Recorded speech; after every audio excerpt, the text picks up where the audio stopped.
Alrighty, that was a look at your current drivers for this season. Welcome everybody to this amazing broadcast. We are at Nashville Fairgrounds Speedway for this race. A little short track action. Expect the unexpected at this track just because the way it's been and the setup being used, it will be a little interesting with how these cars handle. So that's one thing I look forward to. I'm in the booth, your broadcaster, Francisco Villarreal, as well as my co-broadcaster, Thomas Stanley. Go ahead, Thomas.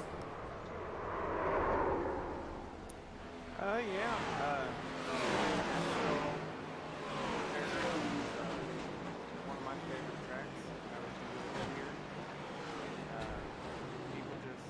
Drivers just need to make sure they remember that it gets a little easier on the weight getting out.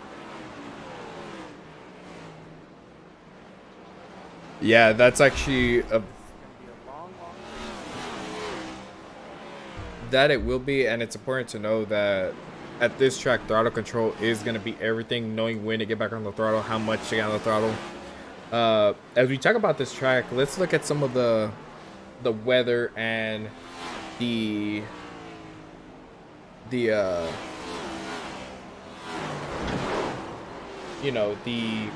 stats for today's race as we go ahead and take a look at the weather. 65 degrees Fahrenheit, 87% humidity, overcast today with 7-mile-per-hour winds. At this track, you are looking at 250 laps, 150 miles, 0 fast repairs, 21 incident point limit. And with all that being said, there is also stages for this race, being at lap 75 and 150, as well as stage points being applied accordingly. If a wreck does happen at within 5 laps of the stage, that caution will be considered the stage end. Pits will close 2 laps prior to each stage. Any additional bonus points for today's race is if you get a 0x. And we do have a hometown hero, Dawson from Knoxville, Tennessee. And they are running custom setups for qual and the race just because iRacing does not have a setup for fairgrounds at this track. There will be no Geico Restart Zone because, as we saw last week, a lot of black flags occurred. And the leader will still have the choice of the inside or outside lane.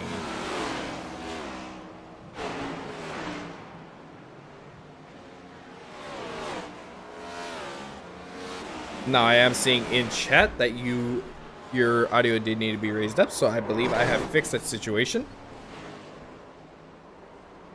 It seems like a common occurrence. That it does. As we go ahead and look, right now, Linus Brostrom with the current fastest time in practice. And I believe they have 90 minutes to practice. A very short track, very difficult to get. It does take quite a few laps to not only figure out the line, but to also figure out the line with traffic. Because it's one thing to race by yourself, it's another thing to be in traffic. And I'm pretty sure you're going to see that be an issue at the beginning of the race, throughout the race, where if you're side by side, more than likely the person on the outside might smack the wall from being too tight. Another difficulty at this track is actually pit lane entry, if I can find it here. That is a very tight pit road entry. And exit. I feel like on pit road exit, you got to make sure you stay down, especially if it's under green flag. Pit stops, I'm kind of hoping that we don't have that. This pit road is very, very difficult. That it is. I mean, because I believe, if I'm not mistaken, you see, you have to go around 1 and 2, and on Exodus 2 is where you're able to rejoin the track, and it's such a narrow exit way that it is very easy to kind of get a wheel or two up on track and get a black flag for it.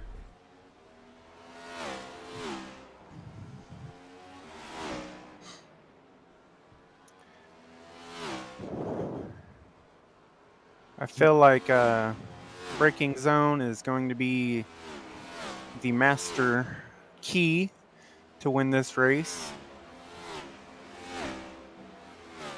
Braking zone, as well as understanding, anticipating the person in front of you braking point, because as we know,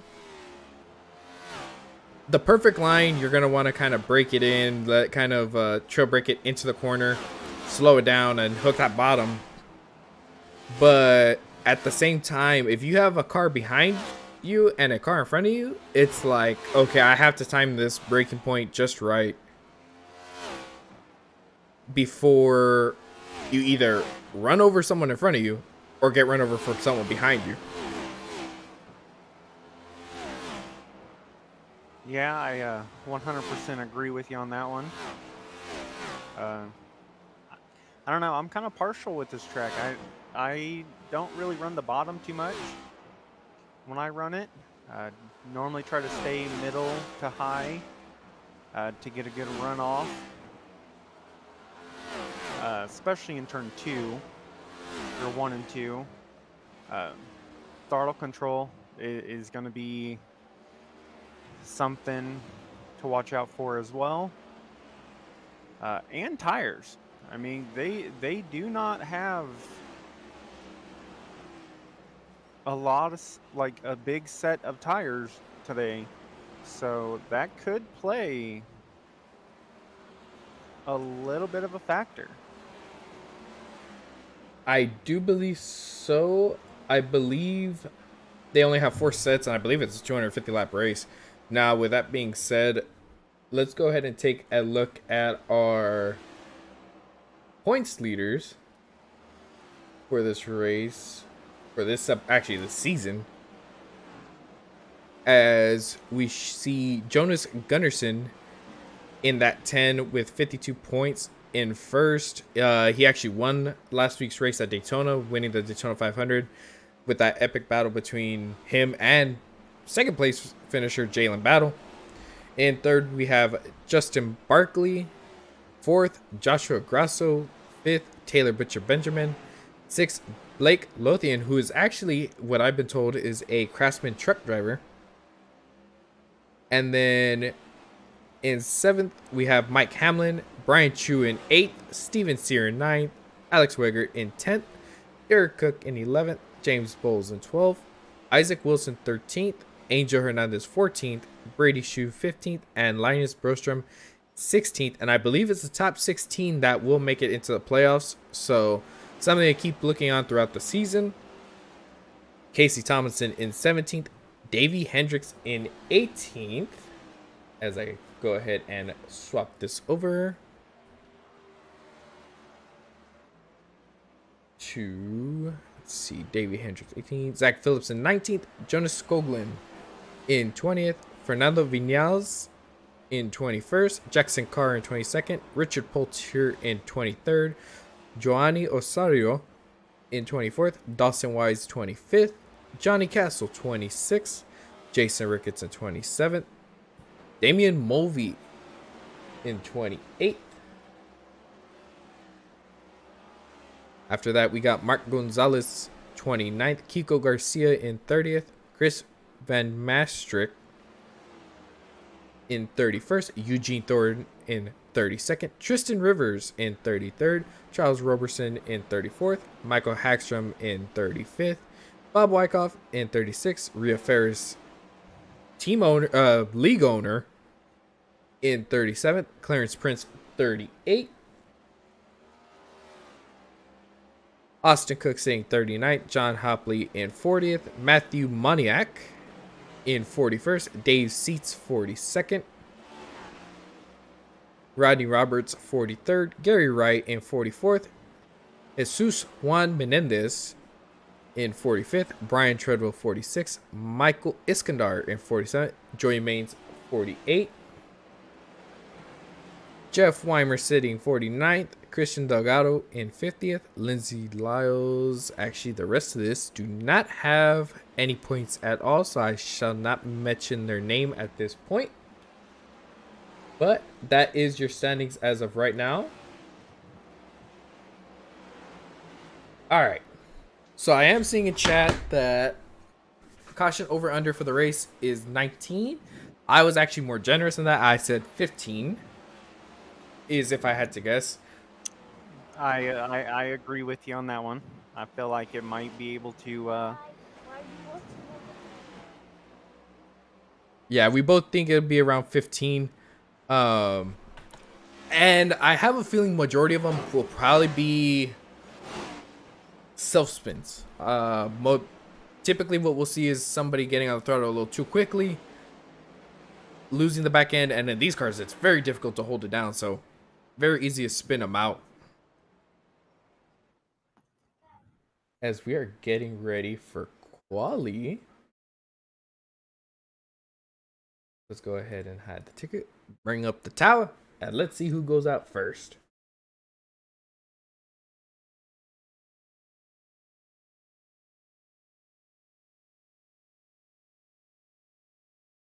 All right, looks like Dave Seat's gonna be one of the first ones out as we go ahead and take a look at gear he's running and miles per hour he's going at, and also the leaderboard for this qualifying session.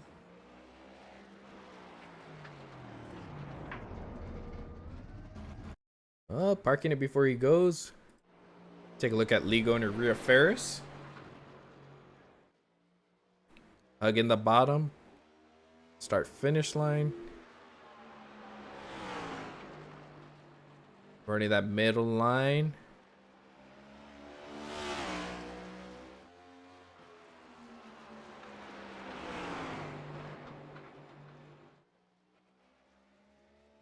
Oh, very interesting. I see a lot of people running that middle line. Take a look at Jalen. Cutting it high, cutting it down. As I believe he's starting his first lap.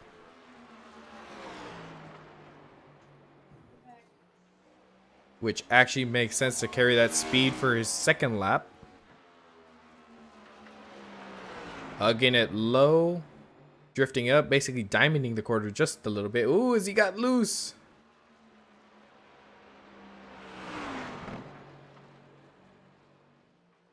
But he is at the top of the leaderboard with an 18.67. Hamlin sitting in second. Let's go ahead and take a look at the 48. His teammate, James Bowles. See him kind of drifting it up, cutting it down. 0.04 off of Jalen Battle's time. Now, I do believe they have 4 laps for qualifying, if I'm not mistaken, as this is his final lap. Yes, they do. And what's actually, ooh, as Mike Hamlin takes the time with an 18.65.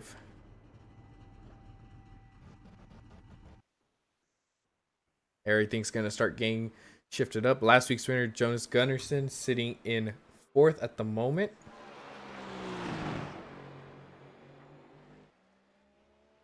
Looking for a repeat of last week, I'm assuming. It could happen. I actually had an opportunity to test out these this setup and give my feedback, and honestly the setup wasn't too bad. It was actually grounded to the car, felt pretty good. As we saw Jonas Gunnarsson just take the pole with an 18.62. See, let's go ahead and hop over to the 9 car of Jason Ricketts as he's getting his laps. As I believe he just finish his lap? Yeah, he finished his run sitting in 11th. A very stacked field. Charles Robertson on his final lap for qualifying.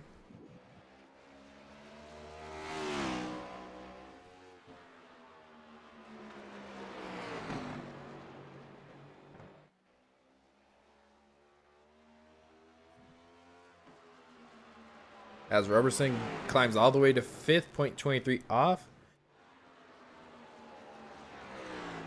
To take a look at Mr. Hopley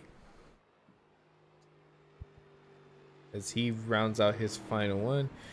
Casey Tomlinson is barely beginning his run. Ooh, I actually think he's going to try and fix some things before he takes that green flag. Now, it's actually very important to carry momentum when it comes to qualifying. I know that's something I'm still working on. As we saw right there, how the three's right sides came out of that pit lane. Now, depending on how far they come out, I do know that it does cause a black flag for unsafe pit exit. We'll see how many people suffer that fate if we do get some green flag runs. I think Casey's only going to be able to get 2 to... Not even. He'll be lucky to get this lap in. Not even. I was going to say he was cutting it very, very close. As qualifying like we have is done. A group of 5 that did probably did the smart thing and did not qualify. As we go ahead and take a look at our grid for this upcoming race, and Jonas Gunnarsson taking the pole. Solid lap with an 18.624. In second place, we have Mike Hamlin in the 19. Jalen Battle in the 24th, starting in third. James Bowles in the 48, starting fourth. Linus Brostrom in the 42, starting fifth. Charles Robertson in the 20, starting 6th. Rodney Roberts in the 8, starting 7th. Blake Lothian in the 14, starting 8th. Steven Sear in the 5, starting 9th. Rhea Ferris, the league owner, in the 12, starting 10th. Taylor Butcher Benjamin in the 22, starting 11th. Michael Hagstrom in the 27, starting 12th. And then once we get there, we go ahead and have...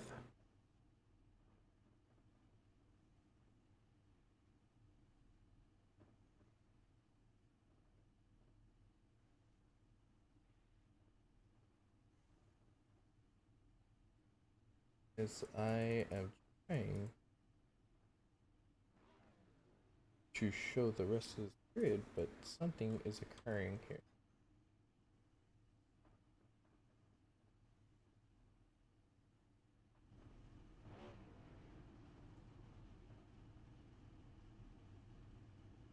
There we go.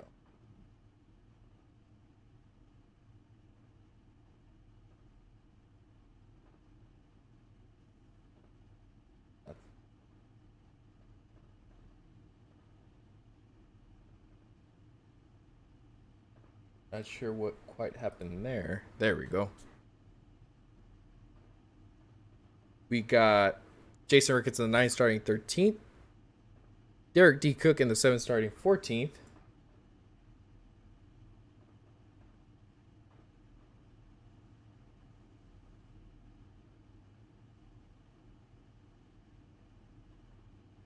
We have Clarence Prince in the 21, starting 15th. Johnny Castle in the 34, starting 16th. Richard Poulter in the 15, starting 17th. Marquise Smith in the 47, starting 18th. Dave Seats in the 45, starting 19th. Jeff Weimer in the 2, starting 20th. John Hopley in the 23, starting 21st. Fernando Lopez Vinaz in the 66, starting 22nd. We got Kiko Garcia in the 44, starting 23rd. Chris Van Maastricht in the 17, starting 24th. Casey Thompson in the 3, starting 25th. Bob Wyckoff in the 78, starting 26th. Jesus Juan Menendez in the 55, starting 27th. Joanny Diaz Osario in the 62, starting 28th. Carlos Duran Marquez in the 6th, starting 29th. Brady Shue in the 99, starting 30th. Dawson Wise in the 16th, starting 31st. Brian Chu in the 54, starting 32nd. Isaac Wilson in the 43, starting 33rd. Matty Moniak in the 4, starting 34th. Zach Phillips Sr. in the 31, starting 35th.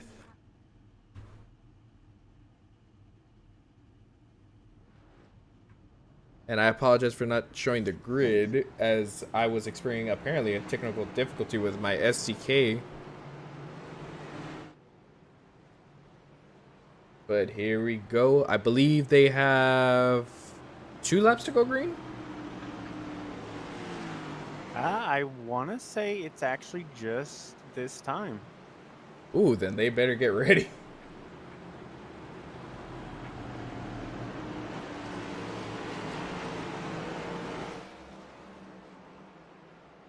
Oh no, they're going around. I was about to say. I think they. Yep, I just. Here's my question. We picked our picks last week. Some did better than others. Who are you picking for this short track? I think I'm gonna go with Jalen. Mr. Jalen Battle in that 24.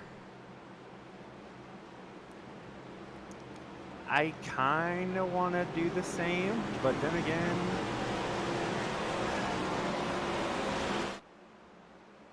As pace car is off, green flag is on. Here we go. Ooh, we saw a little wiggle there.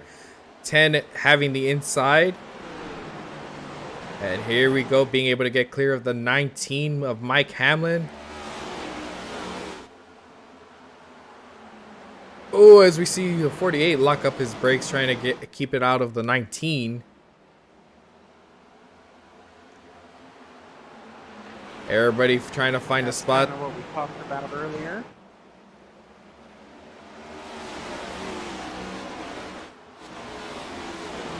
Further on back, it seems like everybody's kind of following their line. Ooh. Richard Poulter in the 15.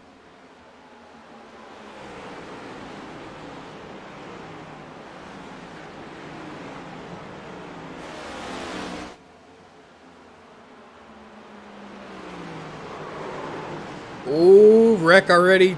20. Yikes. I saw that happening when caution is out. Let's go ahead and take a look and see what happened here. I had seen this happening. I'm not sure what happened with the 20. It looks like he locked the brakes up a little bit. Yeah, it sure did. Probably the brake bias was a little too low whenever you lock it up, or not lock it up, but when you hit the brakes, it's going to turn the car left for you. Helps get into the corner a little bit more, but if you underestimate it, kind of gets you loose. Take a look from his cockpit point of view. Oh, that's exactly what happened.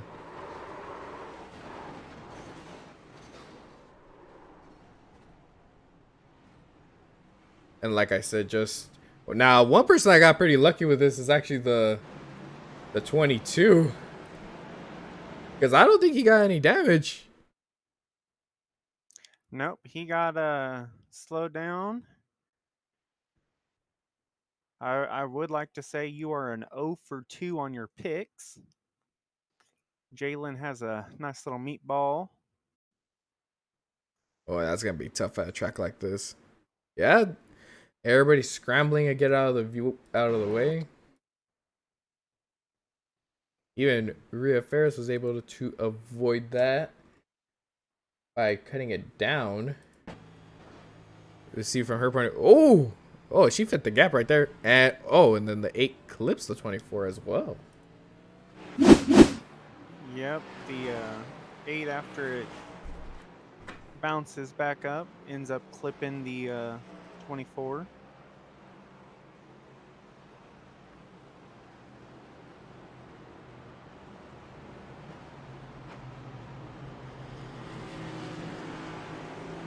Now, strategy-wise, we know how important tires are. Now, depending how this race goes, would determine how often I come in for tires. Because if we get a 50 or 60 lap run, I would come in for tires if a caution came out.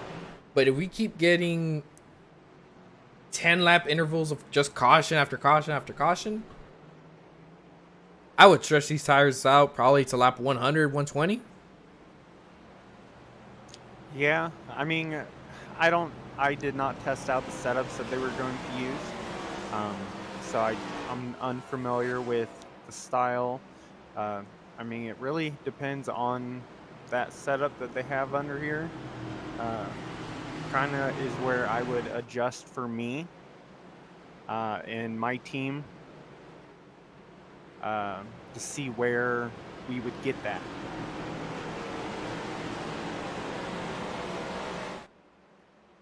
As pace car is off, green flag is out. 10 taking the green flag. Ooh, the 19 actually got a really good restart and is actually ahead of him entering turn 1. See if he can make it stick and get the run. He does, and I want to say he might. Yep, he clears him. Mike Hamlin, your new leader.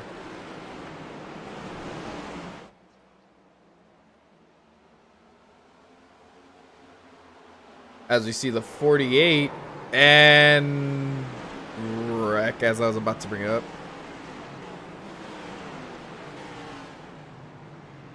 I want to say I know what happened there. Let's go take a look at the 48. Let's go fart chase right here.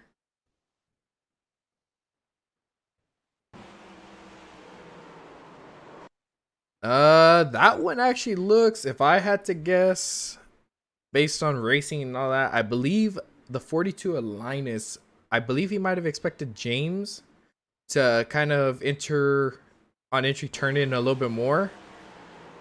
James kind of held his thing and made contact and was in for the ride at that point. Now, there was some pretty good wreck avoidance there. People kind of just flaying around. See, the 21 was, I believe, the only one that got contact, but I don't think it was major contact. No, I think it was just a little tiny love tap, helping them out, getting them facing the right way. I got a decent one, but these cars are built like tanks, so as long as he didn't break anything in the wheel, he can get that fixed. As for the rest of the field, I think they got through that clean.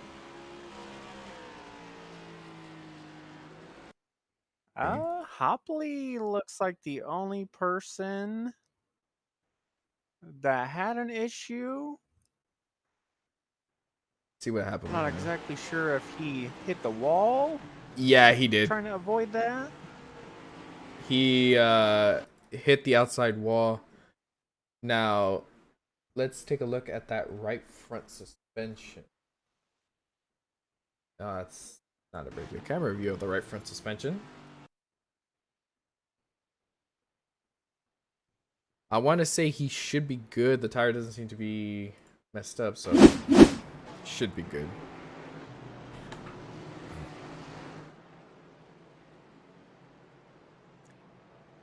It's a little bit.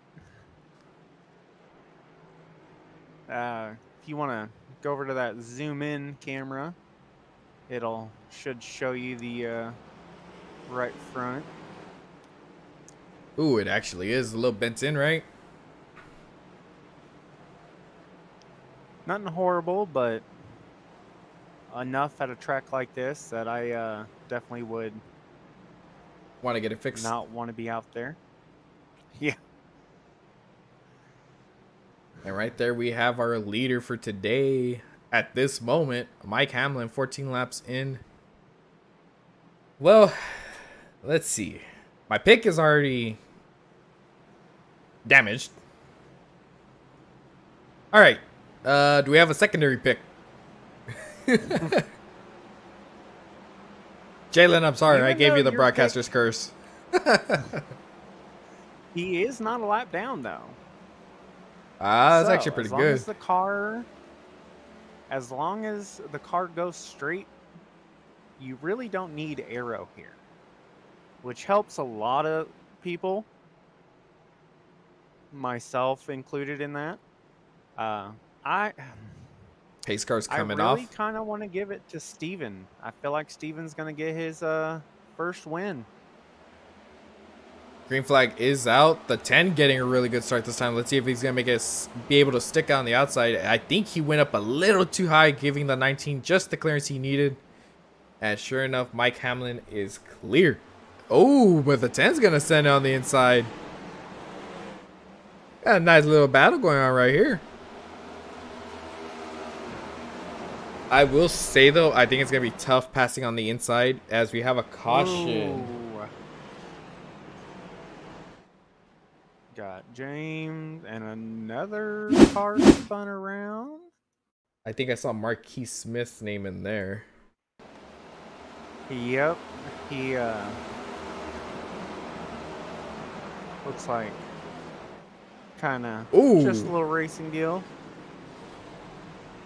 Okay, so Marquis Smith, let's see what happened. Did he have help or did he just get sent up the track? Because I saw the 15 of Poulter.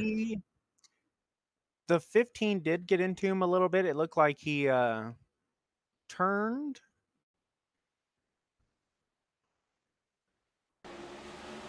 Let's see.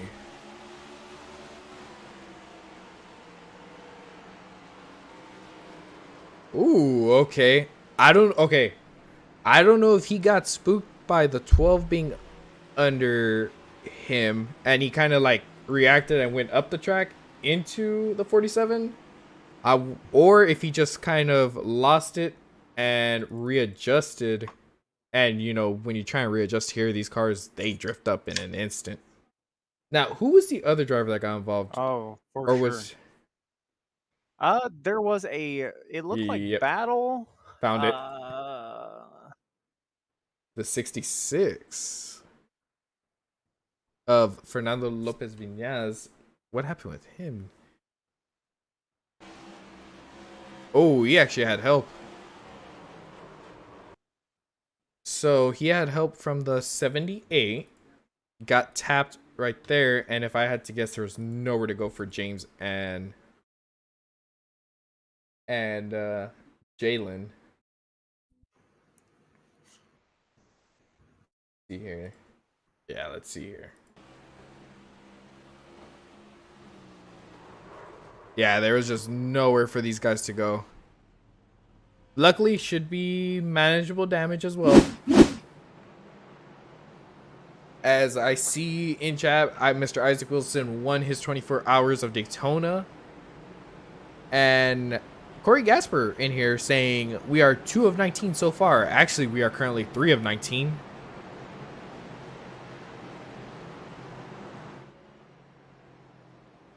By the way, welcome everybody to this broadcast. If you like what you see, feel free to hit that like button and the subscribe button. Help this channel grow and help this league grow as it gains more exposure.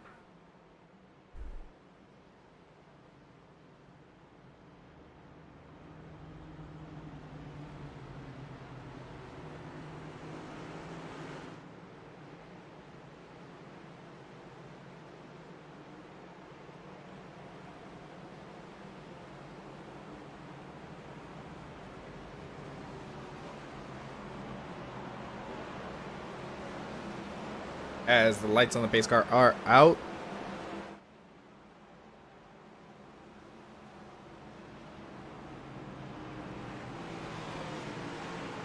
Also as well, please let me know if any audio could be improved, decreased, anything like that. Any critique is much appreciated. As we are getting ready to take the green flag once again, Mike Hamlin leading them, taking the inside. See who has a better restart, the 10 or the 19. And green flag is out. 10 gets a really good restart. As you see, he took it a little bit lower this time. Able to get to his outside. This can be a good turn 3 and 4.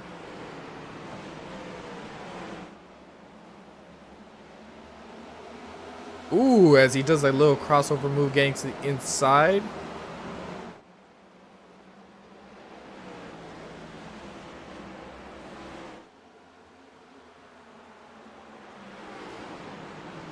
Very tight racing. Excellent racing going on between these two gentlemen right here. As I see there is a caution. Oh, this is a massive wreck. A huge parking lot has occurred. Let's take a look at, I believe this all started with Kiko Garcia.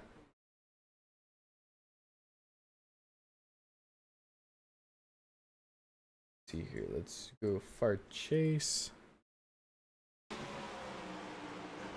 Yeah, that's a risky one right there. I see how that occurred.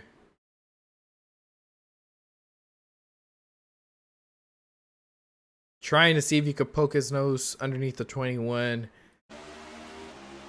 That's a little risky right there. And then everybody behind him just had nowhere.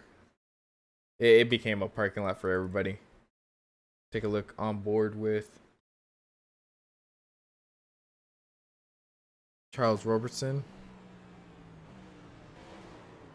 Gets into 34, turns him, and I believe Casey Tomlinson was also involved in this. Ooh, actually. I am proud of Casey.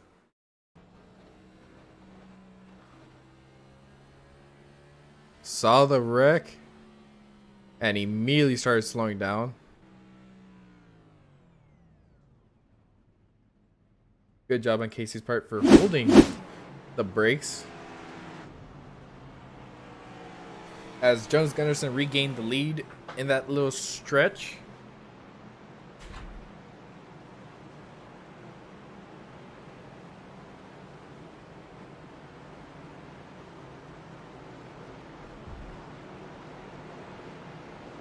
Now, some drivers are moving up this field quite quickly. Are your biggest mover, Mr. Brady Shue, who is up 22 spots in that 99.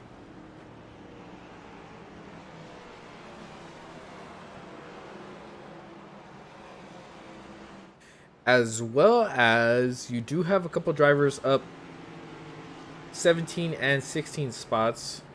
Mr. Zach Phillips being up 17. And then you have Mr. Brian Chu up 16, currently sitting in 16th position.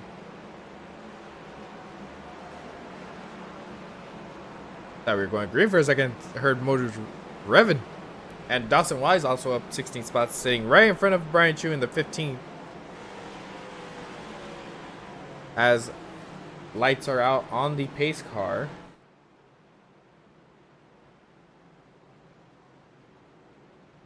Actually, did they delay the green by chance?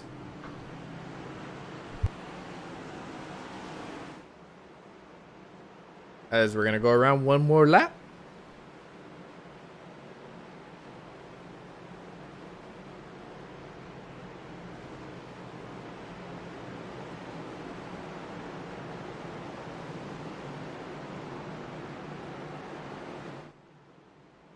All right, now lights are out once again on the pace car, so they should be going green this time by. As interesting choice, the 10 takes the outside, which I believe is a smart move to do. As we've seen, the outside line has been able to get amazing starts, and him being the leader should allow him to maintain this lead, get a solid run if he gets this restart down perfectly. All right, coming to the green flag. Green flag is out, and actually 19 seem to have a little bit of a start and actually clears the 10 entering 1 and 2. The 14 is able to get underneath them. 42 looking for a little gap. That was an excellent restart by the 19.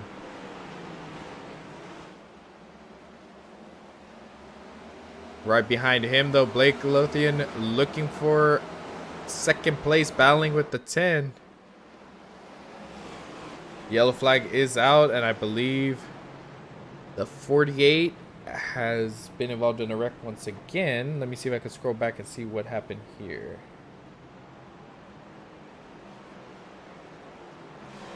Let's see. All right, let's see what happened here.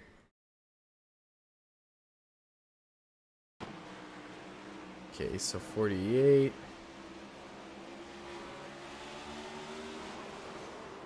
Ooh.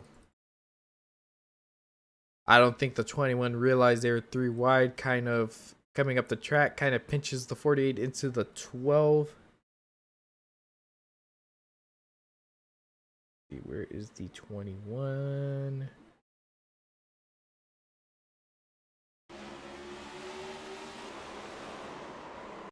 Yep, and then the 12, let's see how bad that damage is.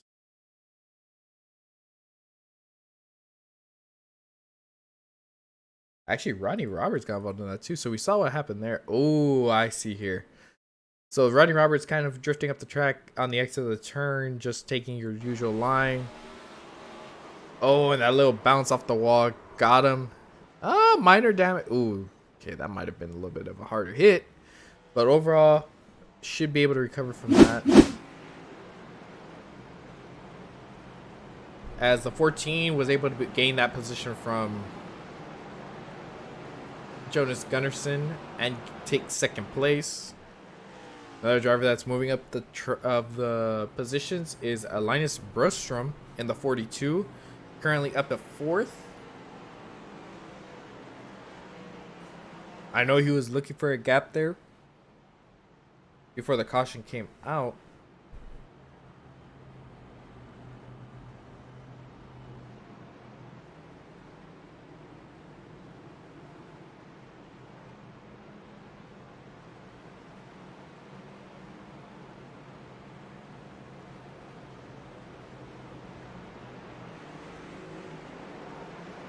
Jan Battle still having a little bit of damage, but still able to gain positions by the looks of it, as he's back up to 18th.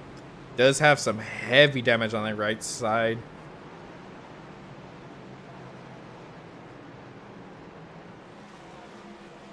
But should be able to slowly fix it. That's the only thing with a short track, is having the time to fix a car is very minimal. By the time you get a pit road and everything, the pace car's already in turn 3, and you're already like, all right, we already got to get out of here.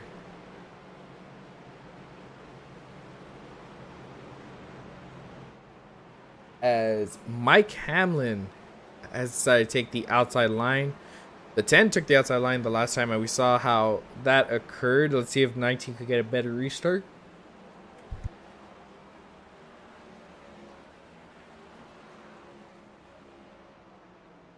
We'll say on that last little caution, it looked like Ree ended up getting a meatball.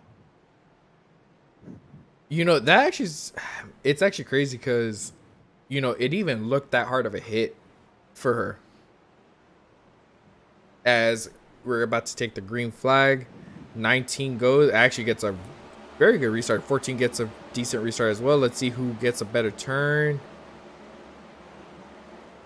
I don't know. Overall, it seems like that 19's able to get these restarts down, gets a solid run inside, outside, and he's able to make it stick. As yeah, he must be a road or a short track guy. As Jonas Gunnarsson is currently battling with Linus Brostrom for 3rd, as there is a actually no, I saw red on my SDK. My apologies. I was about to say there's a wreck, but no, we're currently green. As everybody's kind of piling in. Ooh, that was a little close between the 27 and 99.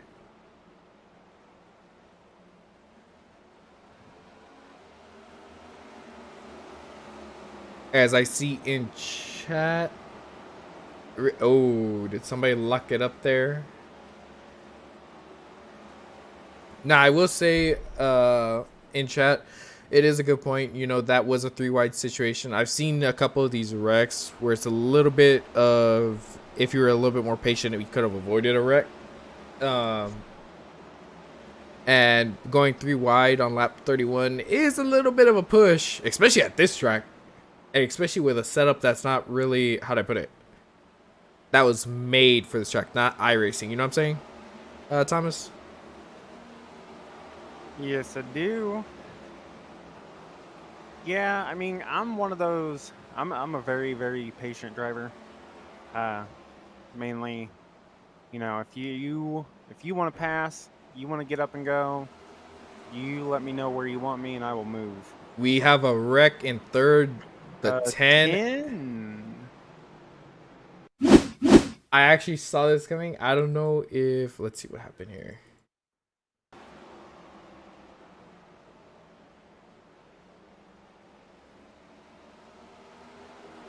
Ooh, okay. Let's rewind this and let's go far chase. Let's take a little bit of a slow-mo action.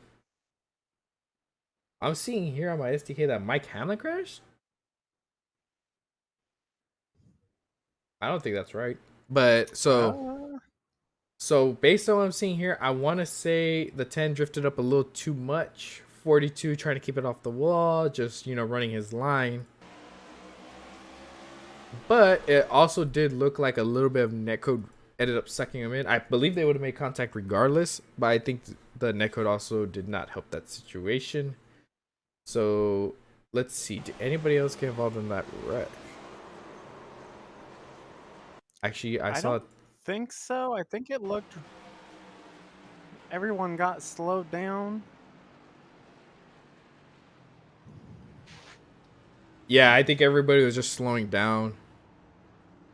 Marcus Hagman in chat saying not clear. Yeah, that was one of those cases where it was not clear and drifted up into the person on the outside line. And well, I mean, Linus had nowhere to go besides the wall.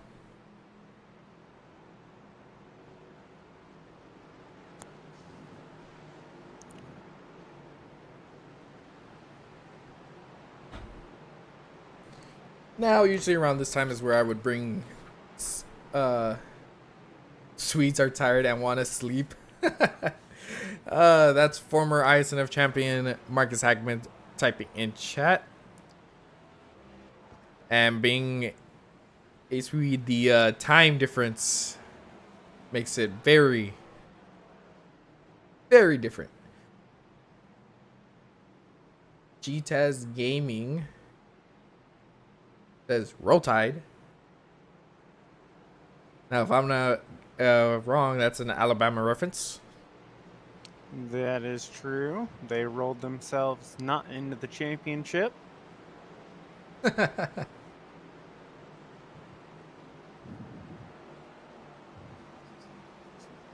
Now, last week I did show cameras. This week I have nobody on camera, so unfortunately I will not be showing any cameras today. But we will see. Midnight? Yeah, so as Marcus is saying, it's already currently midnight for them. Now, here's the interesting. Everybody has made at least one pit stop except for the top 13. But as I mentioned, with all the cautions we've had already, there's really no need for tires. I mean, you get like, I think the most I've seen is 7 laps, 5 laps on these green flag runs.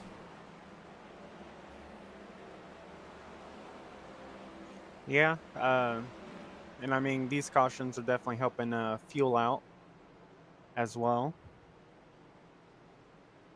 As Mike Hamlin takes the outside again.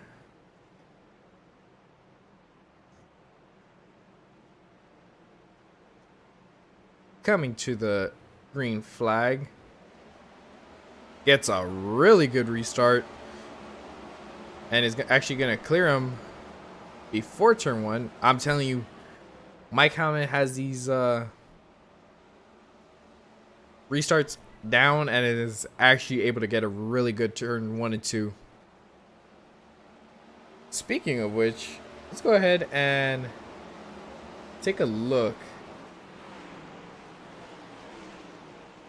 That's at the way these cars handle and drive.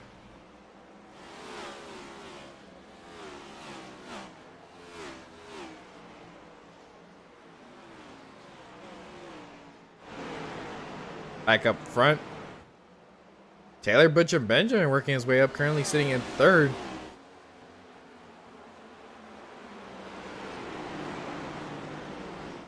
Now, one mistake I did say earlier was running that low line.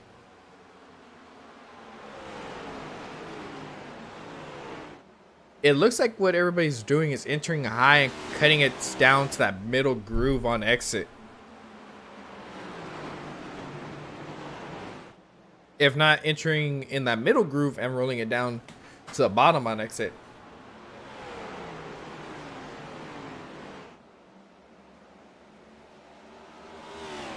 Yellow flag is out.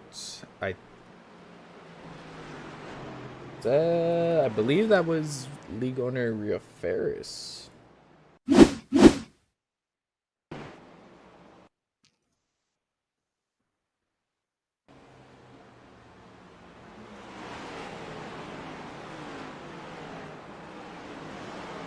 I think she just wanted to.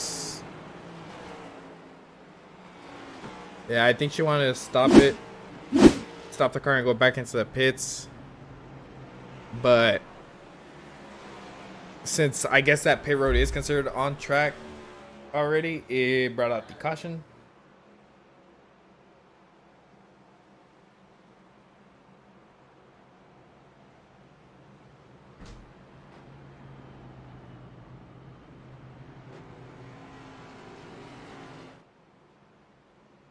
I do want to ask Mr. Marcus about that Swede soccer player.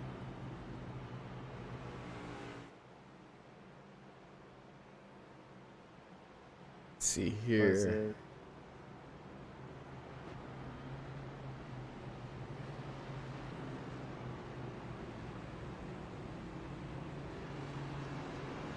And as it said in chat, Ria, I kind of figured because I saw you coming out of pit, but that's what I kind of figured. You want to stop and get more of your stuff fixed.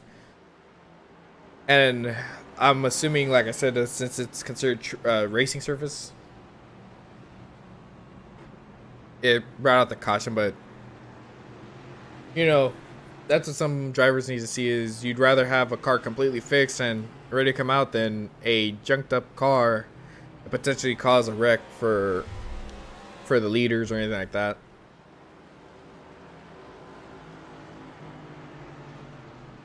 Better safe than sorry is what I always say. Ain't that right, Thomas? That is very, very true.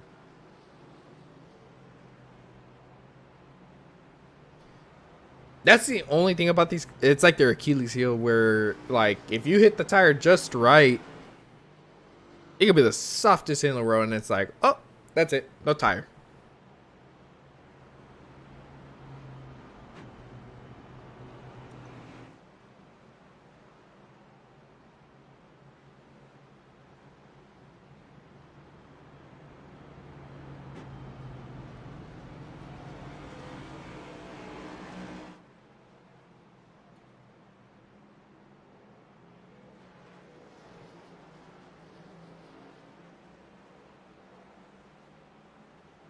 As the lights on the pace car are out.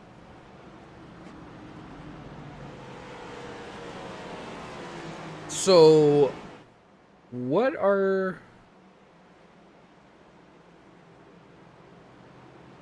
How many cautions is that so far? Anybody know? Chat? I want to say 8th? I want to say 8. Maybe. I could be wrong.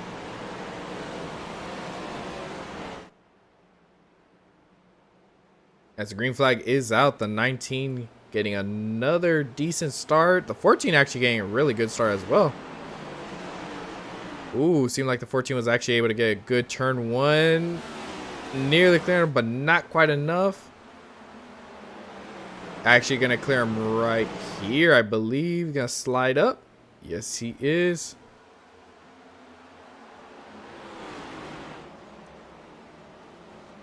Yellow flag is out. Ooh, I think that was a 10 again. Looks like the 10. Yep, looked like the 10 and the 66 got together.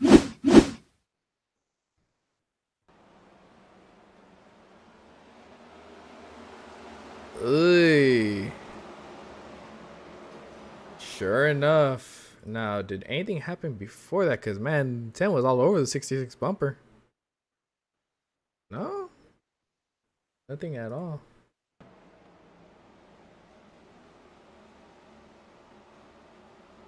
Entering the corner. I believe 66 kind of went for that conservative braking.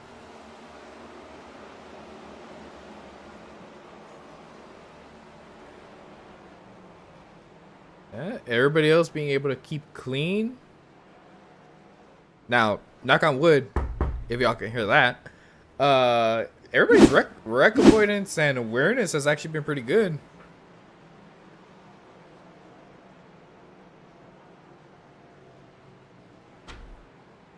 Now, we do have a new leader. The 14 of Blake Lothian has taken the lead.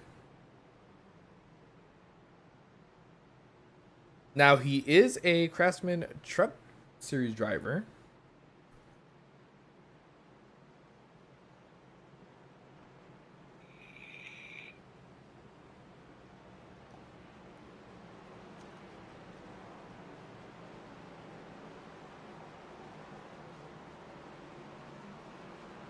All right, I got confirmation that they heard the knock, so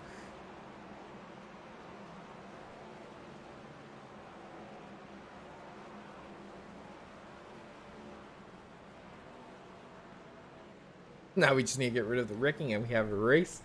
Mr. Marcus Hagman's words, I agree with you on that. Now, regarding a short track, I kind of expected this just because even in officials or in general, it's been, I don't know, iRacing in general has been very interesting of lately with the racers, the way that they race, and the space given. At a short track, it's all about give and take. Mostly because you can tell very quickly at a short track who has the line down at this track and who does not, because the braking points make such a big difference. So typically, if I see someone run me down 2/10 or a tenth in the corner, I just simply give it to them. That's one thing that helps me stay out of trouble. But yeah, that's what I believe is happening here. Just impatience, just pushing and trying to get back up to the front, or just racing for any low position, and it's causing some bad entries and wrecks to occur. Now, I will say, even though there has been quite a few wrecks so far, we still have 32 cars on the lead lap. Which is very good. I'm actually surprised that there's enough pit boxes for that amount of cars here, as we are about to go green once again. 14 leading it. 14 getting a really good start clearing as we enter turn 1.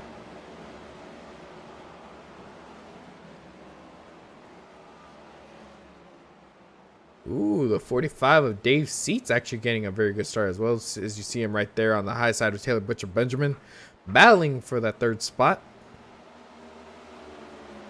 A little further on back, I saw a battle between the 16 of Dawson Wise and the 15 of Richard Poulter, side by side.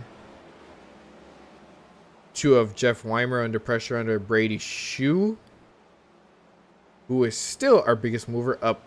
Actually, correction, he is no longer the biggest mover. Zach Phillips Sr. is up 24 spots, sitting in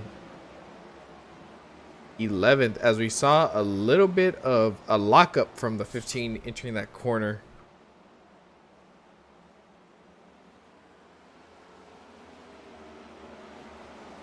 Blake Lothian just set the fastest time with an 18.57.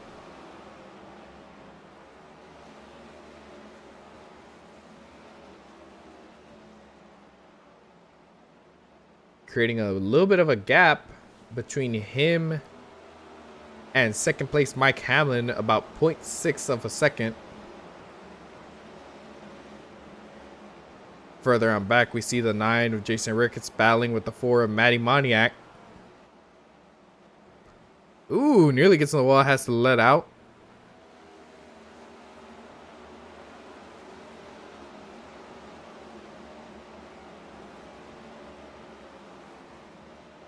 At the back of the field, we see Casey Thomason. Now, I don't believe Casey has gone into a wreck. No, he is not. He is. I believe he's stopped going. himself.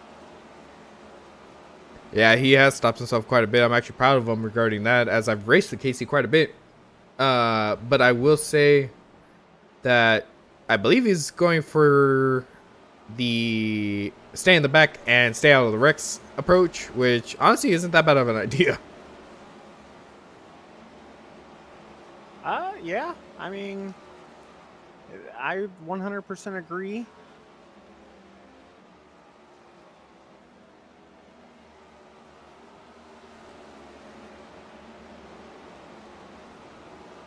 Does look like Blake has pulled out a decent lead. About 1.5 seconds as the yellow flag is out. Ooh, about the For this first stage. Nope, it's actually the first stage. Oh, okay. All right. So, We first have made it. stage. Now, the second stage is at lap 150. So if I were about to say everybody could be coming in. Ooh, as we actually see people not.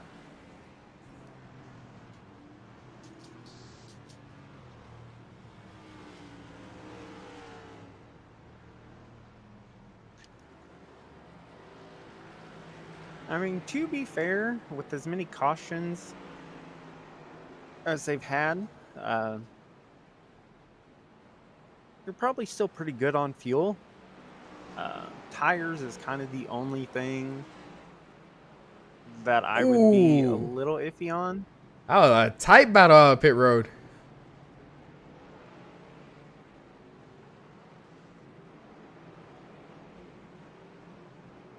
I was about to say, I mean, if the caution comes out every, let's see, we've had 10 cautions in 77 laps. That's an average of 7.7 laps of a caution coming out. And then the amount of caution laps is about 2 to 3 laps, if I'm not mistaken. So you're really only going green for about 4 laps. So with that being said, if these guys save fuel, cautions keep coming out, they could make it to that second stage, no problem. Yeah, the tires is what really would throw me. But I mean, looking at a couple of the guys that are up front, I mean, we know Linus can save all his stuff as a driver. I want to say the 10 has pitted earlier on. Yes, the 10 had pitted earlier on lap 40, actually 55.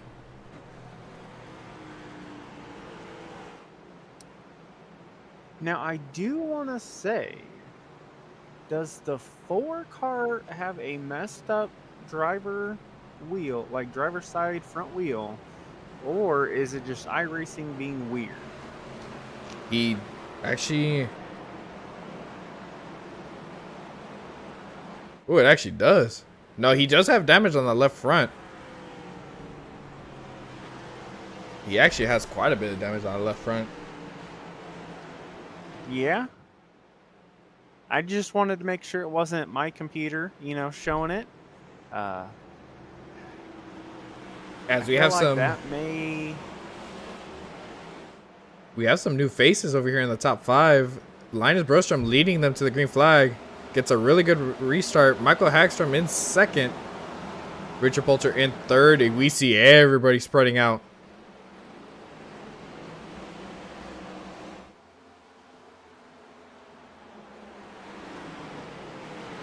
That 10 is currently on a mission.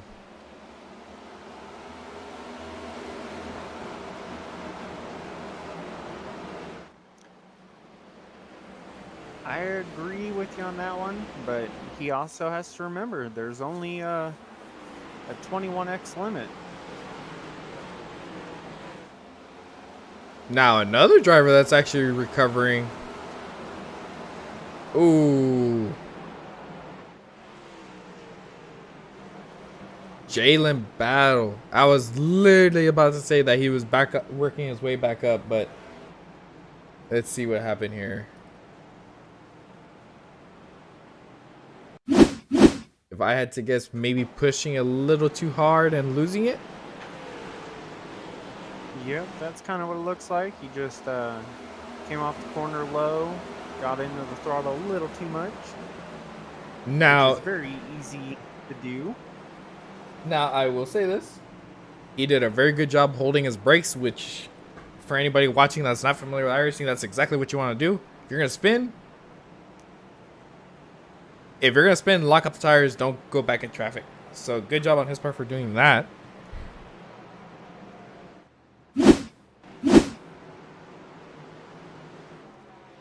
Now, it looks like he got a lot of his damage from early on fixed. Yeah, I think the only damage he really has is a little bit of hood damage. And right side.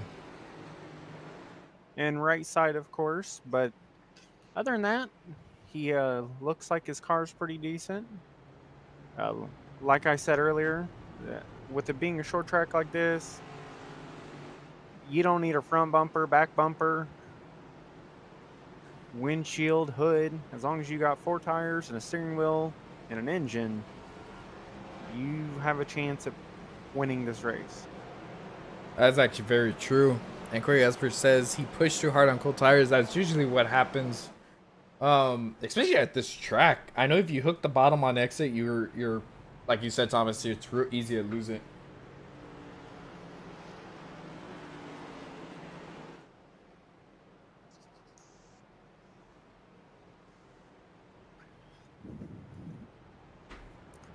So here's my question. Did the owner, Rhea, make Linus drive that Ferris 42 just so her name would be in first place?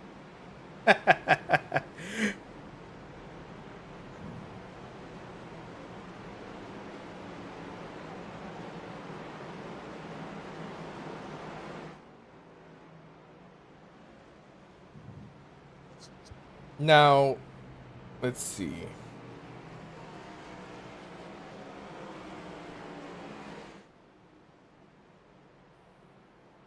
Does anybody still have a 0x? That I do not know. For some reason, iRacing is not showing me people's incidents. I believe that is because we are spectators.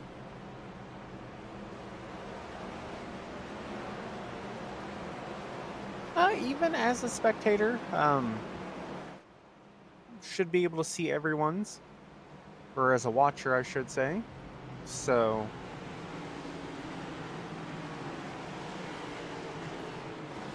if I had to guess, I would probably put the 19 probably as a 0, and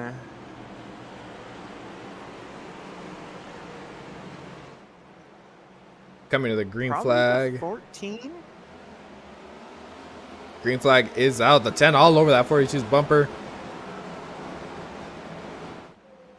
42's gonna get cleared. 10's gonna try and battle with the 27. Should be able to get him in turn 3 or 4. And he does.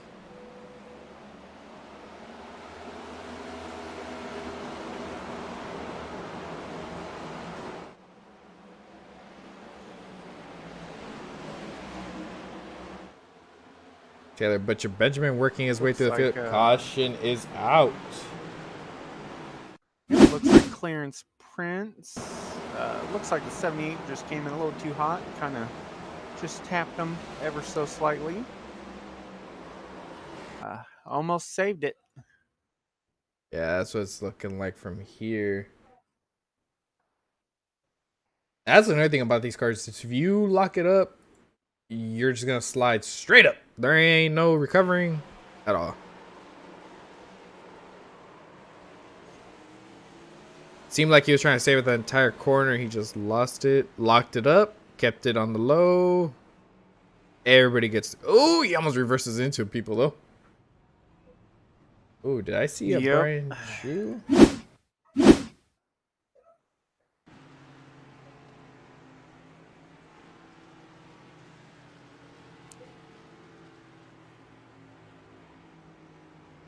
Looked like Bob got a little sideways.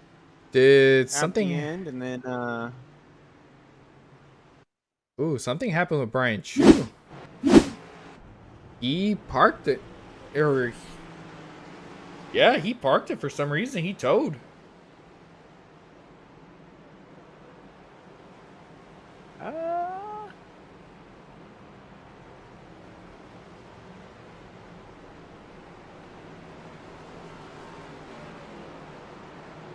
oof.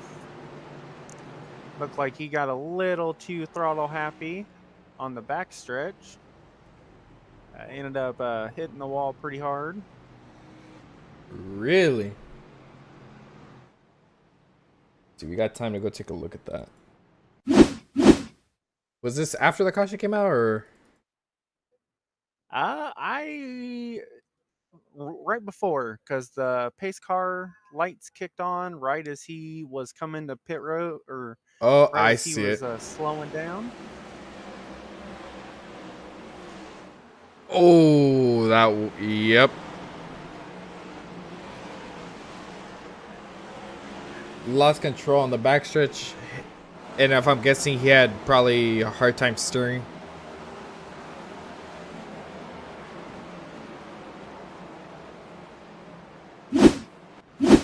Yeah, you could tell right after he that steering definitely got knocked out of sorts, if I must say. Oh, for sure. I will say kudos to him for being able to keep it away from everyone, Oh yeah, amazing job right there. and not cause a bigger issue. So.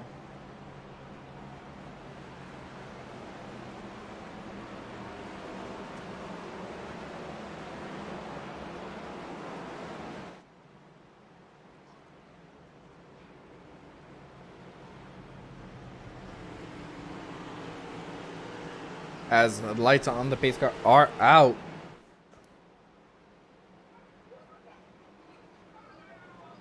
The 10 back up on this front row for this restart. Interesting to see how hard he pushes. Swedes, by the way, 1, 2, and 3. Green flag is out. The 10 getting a really good restart. Will he be able to make it stick? No, 42 is going to be able to clear him. Ooh, the 10 is going to go under on turn 3 and 4. Is he going to be able to make that work? Side by side still. Seems like the 42 is going to be able to hold them off. Right behind him, though, plenty of battling going on. Richard Poulter and the 15 battling with the 22.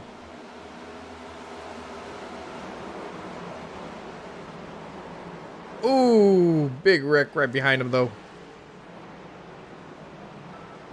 Not exactly sure what happened to the 14 on that one.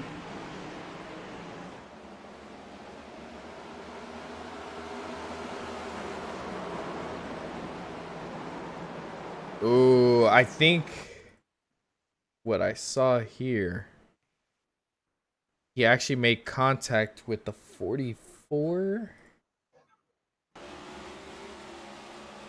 Actually, I think he just got spooked by the 44. If not, that was very little net code he could have been. Oh, it was net code. Knocked the 14 left, and you know how these cars get unstable, they go for a ride. Yeah, and after that, looks like James. Unfortunately, wrong place, wrong time again. Yeah, sure enough. If I had to guess, he probably locked it up and spun it trying to slow it down. Yep. Also got helped with I want to say the 99 kind of helped him out. Yeah, he took some hard hits there. Let's take a look at 99's point of view here.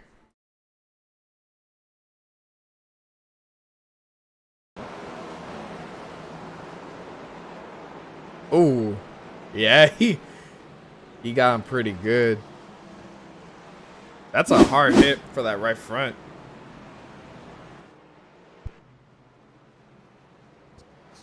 Yeah, for sure. I will say it did look like James had a meatball, but it looked like he got that taken care of.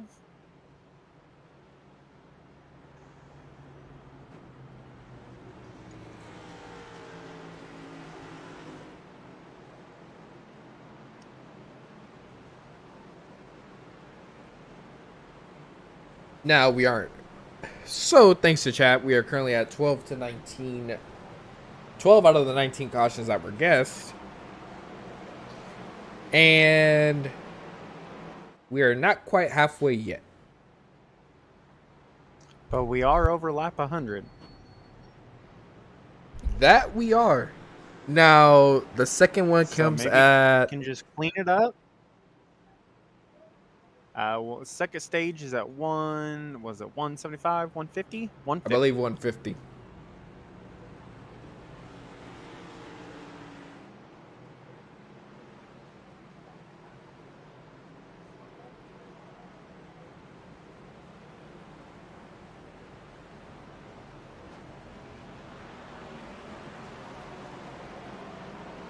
I'm still hoping for my pick, Steven.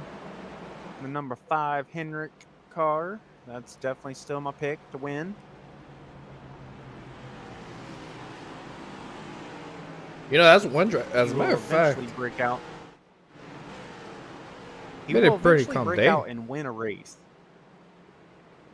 Yes, we will. Yes, he will. He's always up there. It just seems like he never gets the luck that he needs. Green flag is out. 42 in the 10. Back on the front row.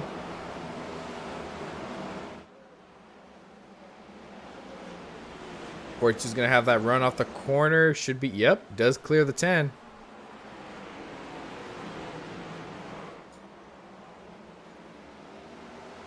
Caution is out.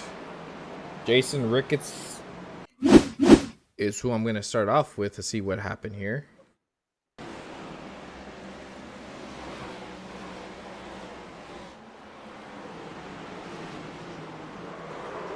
Oh, looks like he just got ran over. Yeah, it looked like Isaac took it a little too deep in there.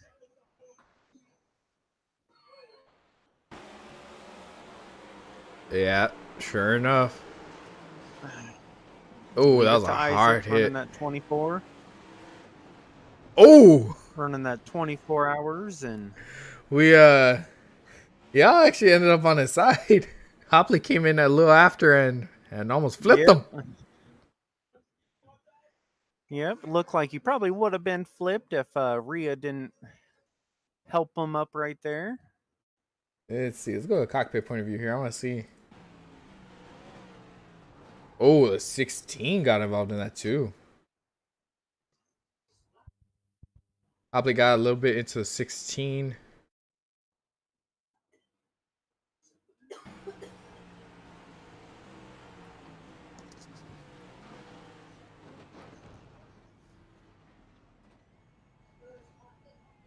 Now, I will say this for all drivers in general.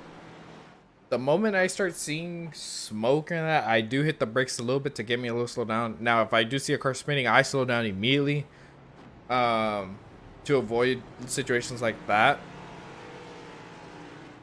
Because that does cause a bigger wreck than what it needs to be.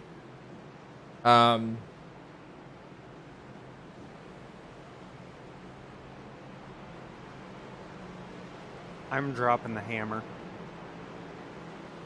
I'm Days of Thundering that stuff. Well, it depends on the wreck too. Like for example, the money race between me, Joshua, and all them. Like, I had to slam the gas to get through that gap. If not, I was gonna get involved.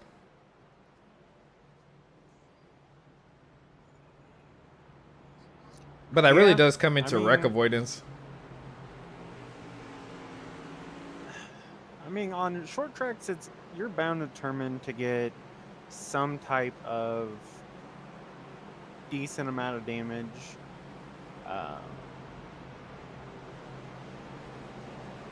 Short tracks, I'm not really too worried about if I run into someone. No pun intended. Usually short tracks are the where you can take out your frustration. Or get Granted, frustrated. This is very true. I will say, this being the second race after having a full race super speedway, some of these guys are probably a little. It's a big difference. It does look like they extended the green. Yes, I believe it was because of people needing to let Ricketts by. Is what I'm assuming.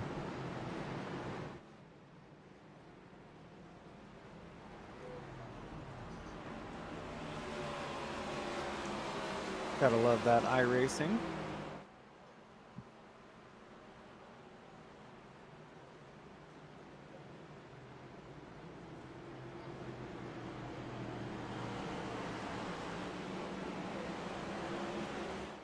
As pace car is off.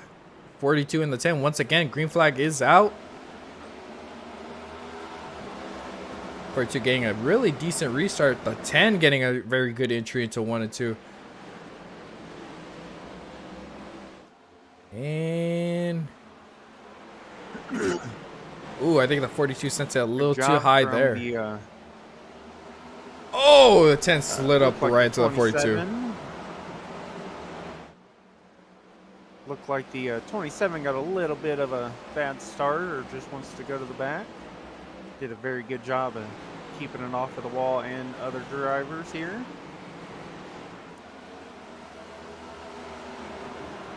Currently under attack by the 2024 of Jalen Battle.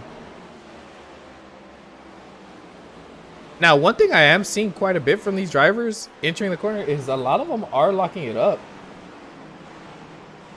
Like, they're locking their tires quite a bit. Yeah, I have noticed that. I don't know if it's they just can't get in a rhythm, or the people in front of them are just braking a lot different than what they would expect.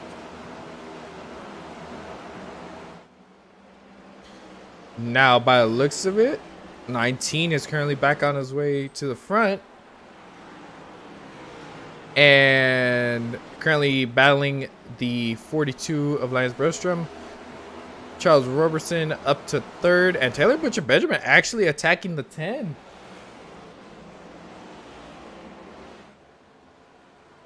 It does seem like that the people that stayed out on that stage, their tires are definitely starting to go. Man, you could tell that 10 is really pushing it. If he gets a run, he's going to take it.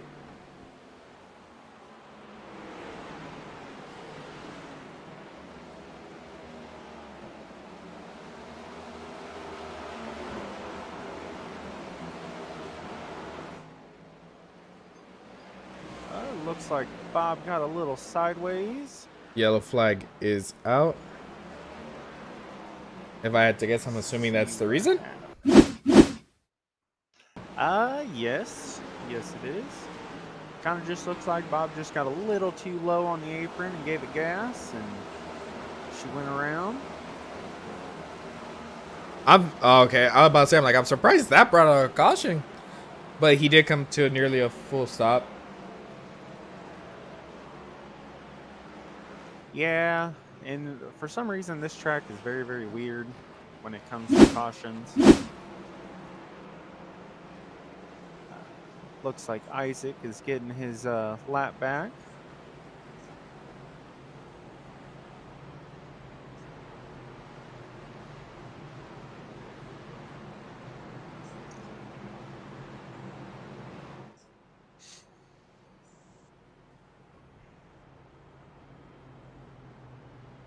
By the way, we are approaching the halfway point.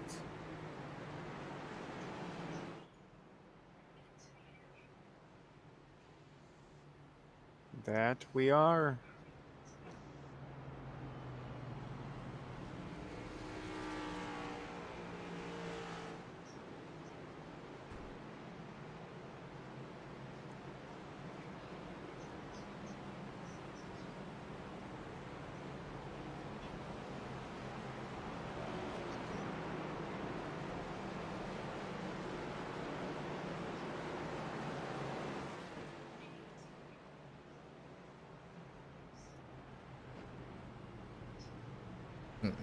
As we see here.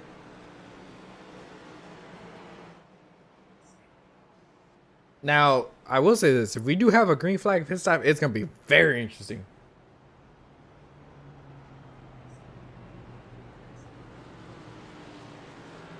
That is very, very for sure. Honestly, if I was the drivers, I would be hoping someone wrecks, someone gets close to wrecking.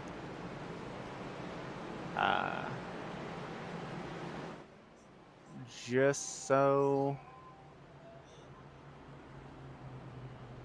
you wouldn't have to. I know getting on and off of pit road, I mean, we've said it pretty much the whole race, is very, very difficult.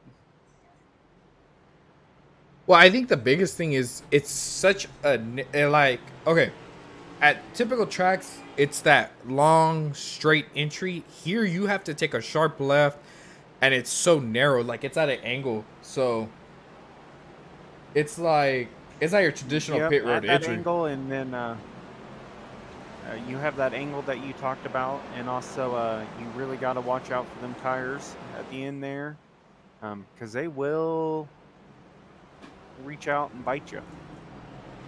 That they will, and they won't let go either. This is very true.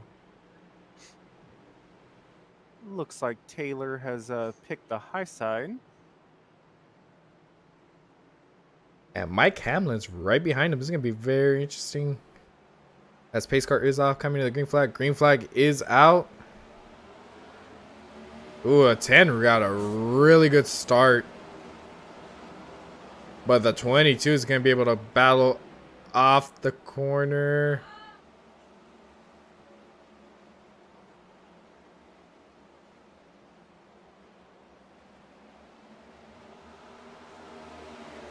Is a good bet. Does look like the 10's trying to muscle. Now, I will say the 20 had a really solid corner because he was able to make it stick. And he's actually going to clear the 10.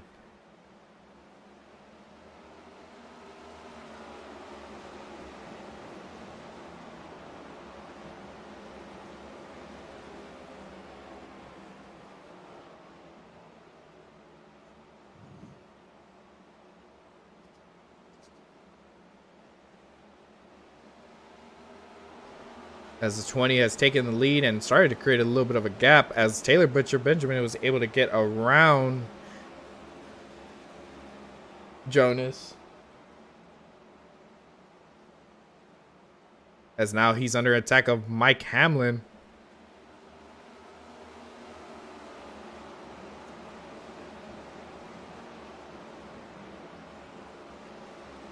Rodney Roberts, not someone that we've talked about. I think he was involved in a wreck earlier, currently back up to 6.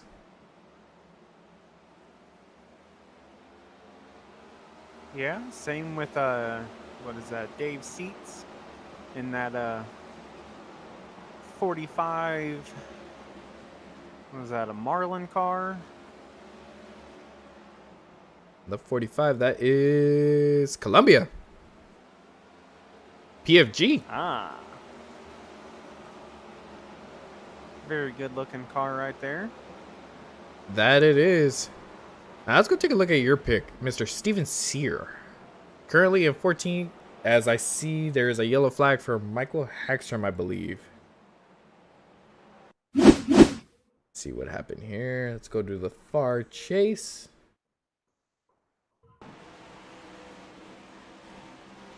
It actually looks like Bob got a little loose. Ooh. Tapped him. And hooked them. And then it looked like Castle got involved, and it also looked like Rhea maybe got a little bit of that. Yeah, Johnny Castle had nowhere to go. I'm not for sure. Actually, he could have gone low, but actually, no. The 16 was blocking his view. Oh, no, he could have gone low. But yeah, he... Looked like Rhea just picked the wrong way.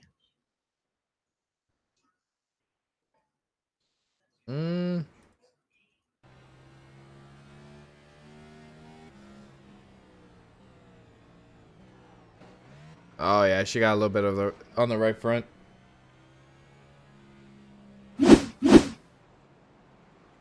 B&H Racing saying, "What's up, chat?"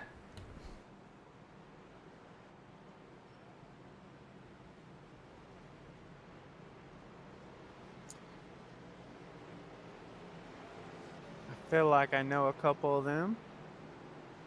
How's Casey doing? Let's see here. He is 24th. 23rd. Right now. Oh, 23rd. Actually, no, he's moving up. People are pitting, so he's up to like 20th. Yep. Doing very, very good. So, he has definitely kept it clean today.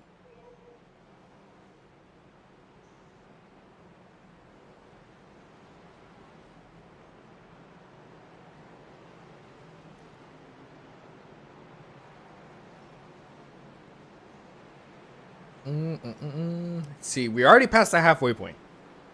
We're at a lap 134 of 250.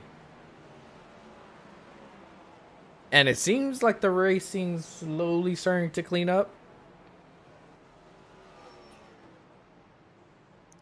Yeah, I mean, you still have, just, you know, from my experience of watching these guys right now, there's about 4 or 5 that are still trying to push it a little too hard right now. But then again, track position is very, very key here. So I can't fault them too much for that. So maybe we'll get lucky, and because this is what, the 15th caution? Ooh, Yep, 15th. Yeah. So we'll maybe we'll get lucky and they'll go green till the stage.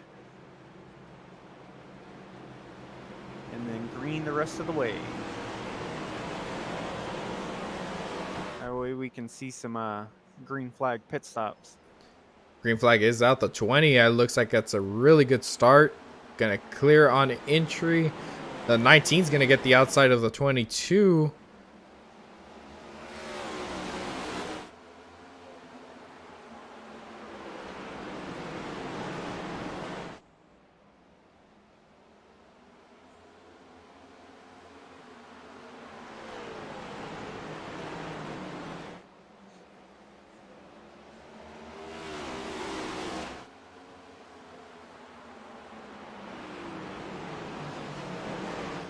Now you see the 20 starting to pull away a little bit as the 19 and the 22 battle. Oh, looks like the 15 and the 24 got into it.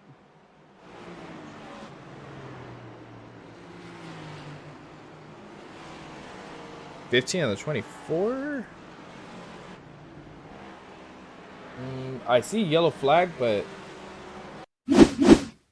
I don't have. Yep, it looks like the 99 kind of slowed up a lot more than Jalen was wanting. Tried to cut it a little lower, and the 15 was just there. Kind of a little racing accident right there. I will say, good job on Jalen's part being able to keep that thing, get that thing straightened out before turning it into a little bit of a bigger wreck. Yep.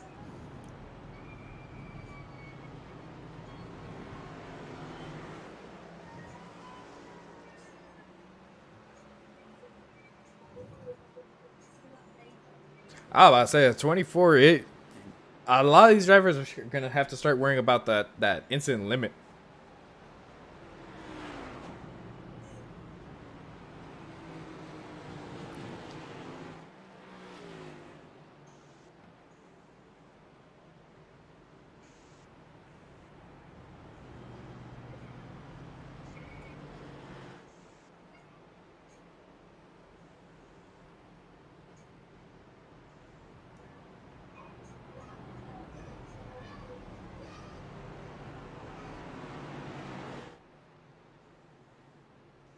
Now,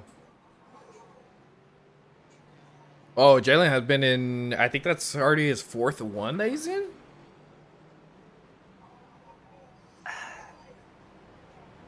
I wanna say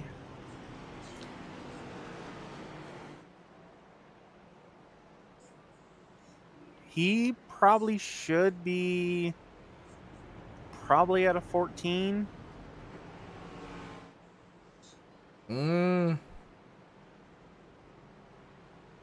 Yeah, it's Main reason being is a couple of them were just spins by themselves, but had people kind of bump up into them.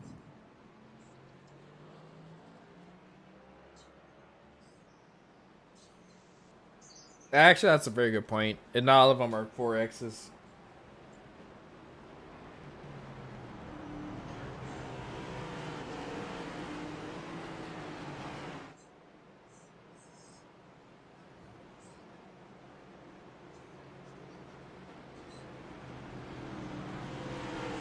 As the 20 is still leading with the 22 inside. These are a good group of drivers up here in the front. I've had the privilege of actually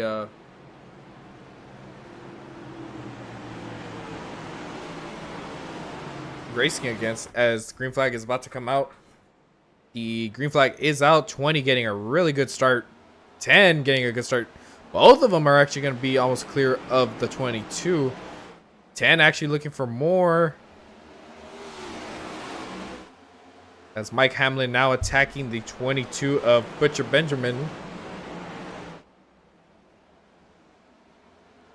Oh, couple of drivers getting into the wall. I know Richard Poulter got into it. Ooh, as the 8 gives a little bit of a door check to the 45.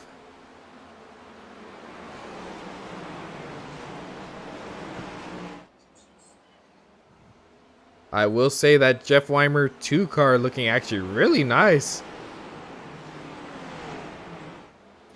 Yeah, he's been consistently up here. I mean,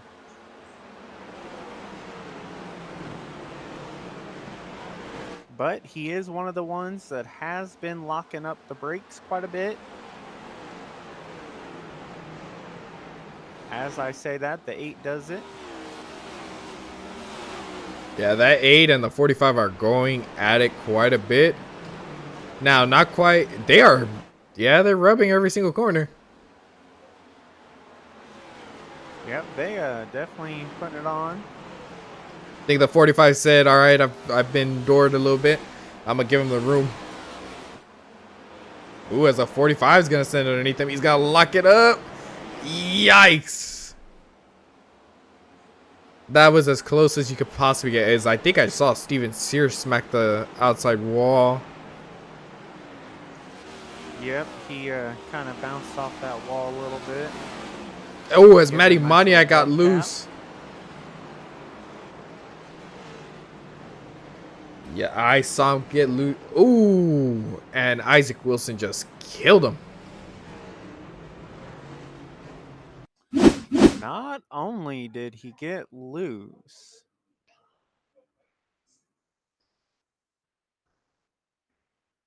Actually, was it the fact that I want to say I think the 55 got to his outside? Actually, no, he got loose coming out of the corner. Locks it up, cleans it. I mean, it definitely looks like his car's not driving very good, though. Yep, he did get a little loose. Kept it off the 31. 55 kind of had nowhere to go Now, at that particular moment. I believe this should be considered their stage caution. Yes, I did hear Taylor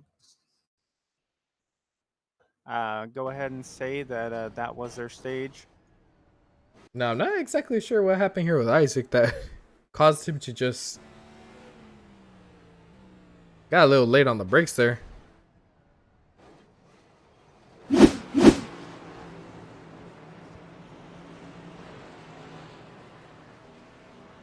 But either way, ooh, look at your pickup here in first place, Mr. Steven Sear.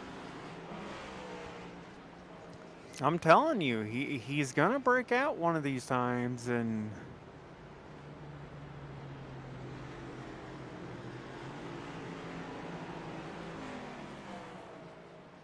Now, if I had to take a guess, I believe all these drivers that stayed out are going to try and make it on one stop.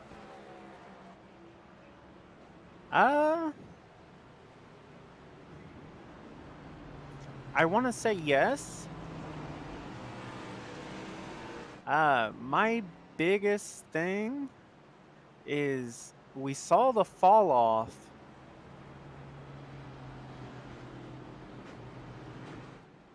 But don't count out Zach Phillips either. Up from 35th to 2. Or yeah, 35th to 2nd. Sorry, not 2. Had a dumb moment. And I believe, yes, we are at 16 cautions.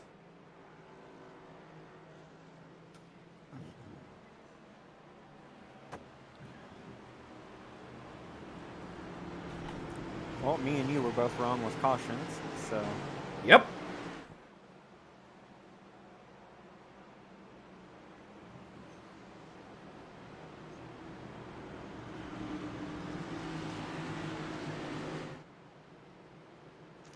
I will say, your pick is up in the 4th place now. So I wouldn't count him out either. As pace car is off, coming to the green flag. Green flag is out. Wow, the 5 really got a good start. 24-2.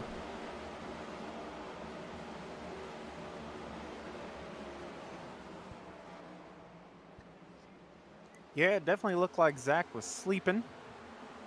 Oh, the 44 and the 15.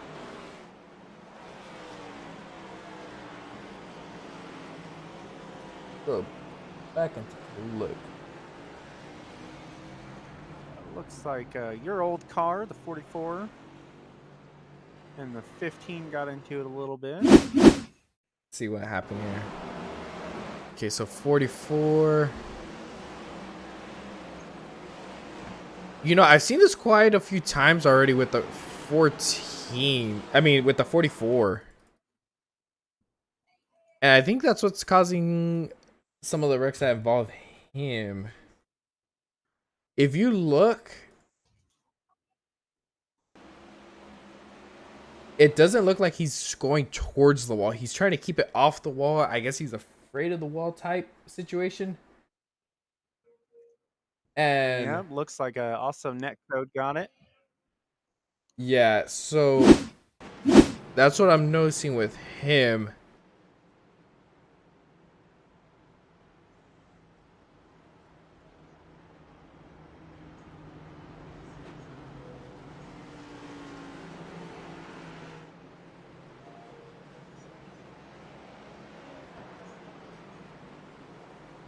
All right, so we are at 17 cautions now. 17 or 18? That is true. Ugh. That actually might be 18.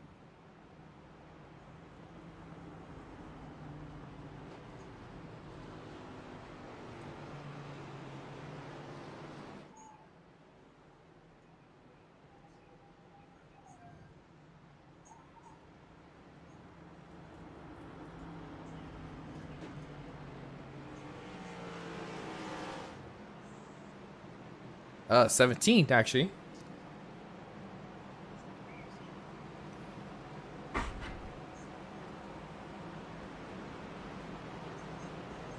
Okay, no, Now it is here's my 18. question. Both our picks are first and second right now.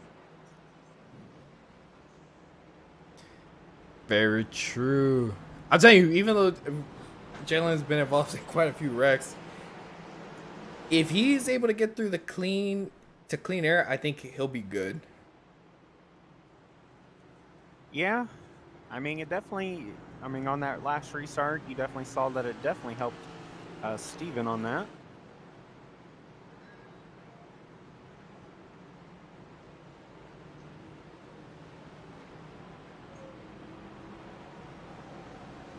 All right, we're 90 laps away from the end of this race. Now, where are they heading to next week? I think it's Kentucky.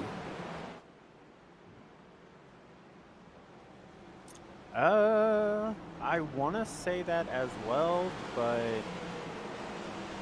I am not 100% sure. Let me look here. Yep, Kentucky next week.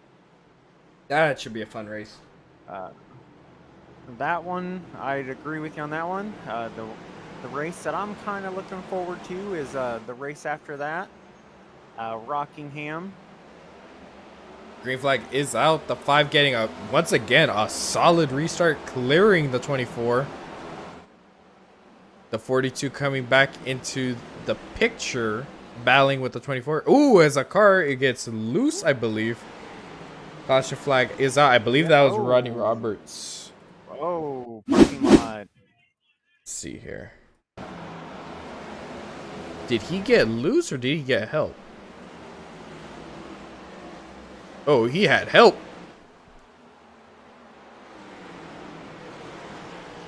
Yeah. Oh. It does sound like they are throwing a kind of a red flaggish. Since it was a parking lot back here. Yes, it wasn't such a small track. You kind of have to. Once we've seen the 45 and the 8 go back and forth quite a bit. Now, you see, this is what I mean when you gotta hold your brakes, though. At this point, once you're sideways like that, he locked it up initially, but then he lets it roll. Hold the brakes the entire way, and then Do you want? I will say, good job on Casey for not. He definitely pretty much stopped before all that started. ooh, there's another wreck behind him though too. That is very true. The It 55 got help from the definitely wasn't. 16.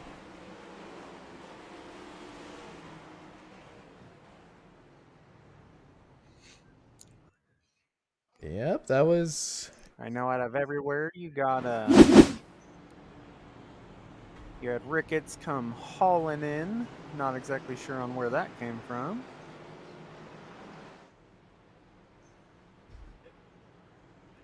By the way, if y'all are liking the content or the channel, feel free to hit that like button and subscribe. Getting very close to 100 subscribers.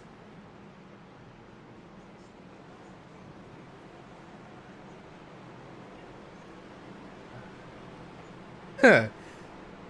I'm a little partial. I drove that car right there, so that number 55. So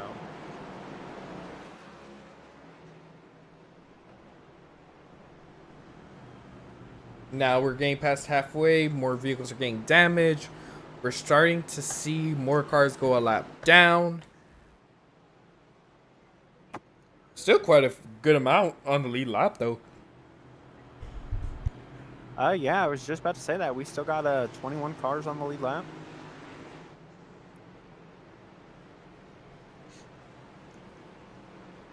Now, But usually here's we the thing. If it gets down to the final like couple laps, will Jalen let Steven win it? I will say no, for the reason being he hasn't won a race. So if he gets a secure spot right now, he's gonna take it.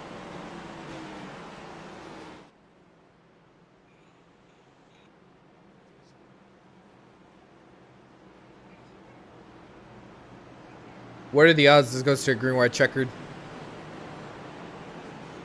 How many do they got? 3? Yep. Green flag is out. 5 on Yes. the outside. I'm telling you, the 5 is restarts are really good. Ooh, but the 24 gets a solid 1 and 2. 24 is gonna try and make the move right here. I think he's gonna get him. Yes, he did. Oh no, 5 fighting back.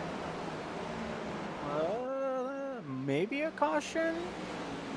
Nope, keeping it green. Oh, nope. Here we go. Now a caution.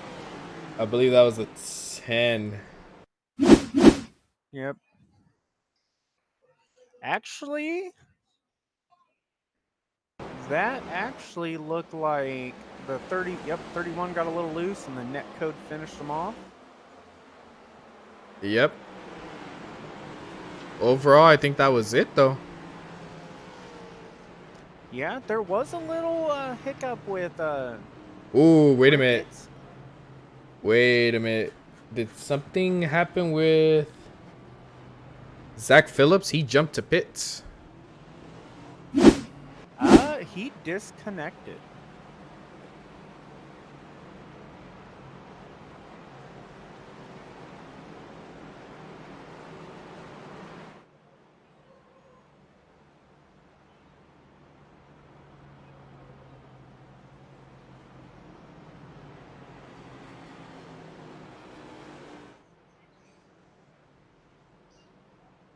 Ooh, it looked like Ricketts. If you go back to Ricketts, he got a little loose, overcorrected it, and hit the wall. Let me But see that here. was no caution, so they definitely kept it clean on that one. Actually, no, wrong one. Where was this?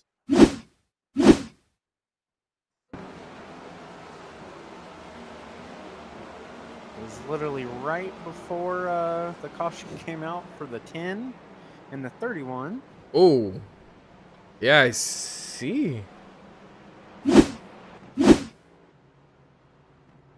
Interesting, very interesting. But kudos to them for keeping it green.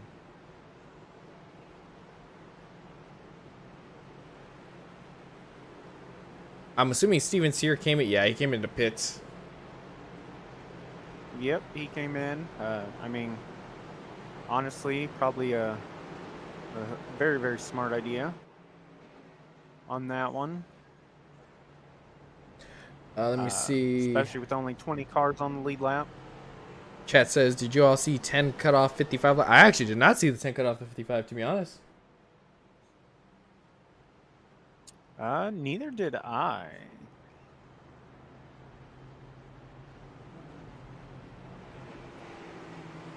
If I we feel have, like the 10 has to be close on incidents. yeah, I agree. There's actually a few drivers out here that, well, it's the same as last race at the Daytona. Like, there's some drivers that you did not expect, and Yeah. like, I don't know, it's interesting. I don't know. If you look at the top 10, we got Chris V, Derek Cook, Weimer still rocking in that top 10.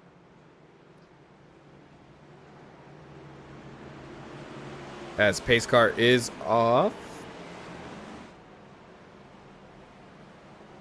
Green flag is out. 24 gets a decent start. Actually, a very good start. Clearing the 42. Gonna take the inside. Let the 19 at 42 battle it out. Ooh, 19 got a little loose. Held on to it. Oh, but I think... Oh. Weimer locked him up. Oh, your pick got involved. Yep. That is a big parking lot right there. That it is. Actually, let's see. So it started with Weimer. Actually, it started with Hamlin. It looked like Weimer just... I was going to say, it looked like Weimer just kind of like broke a little too much because he saw the smoke. Yeah, he definitely lost it. Now, here's the thing. Nope, he actually just got loose. Yeah, I saw that. Now, let's go cockpit point of view. He did do a good job of locking it up. The 55 and... kind of arc. I don't know if he expected the 2 to come back or what, but there was a lot of arc braking there. The 10 getting another. I'm unsure. Oh. The 55 actually swerved to avoid the 10. Ended up hitting the 6, unfortunately.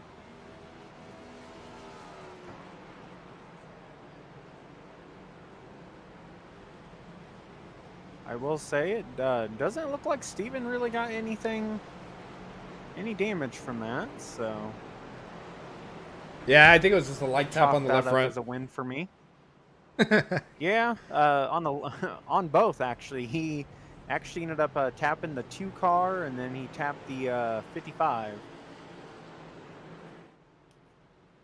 Now, we are at our predicted 19 of 19 cautions.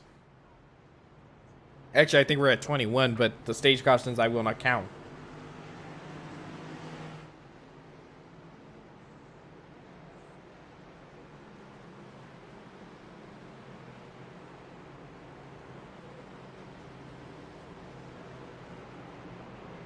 Mr. Ricketts saying, I believe you meant to say ARCA quality.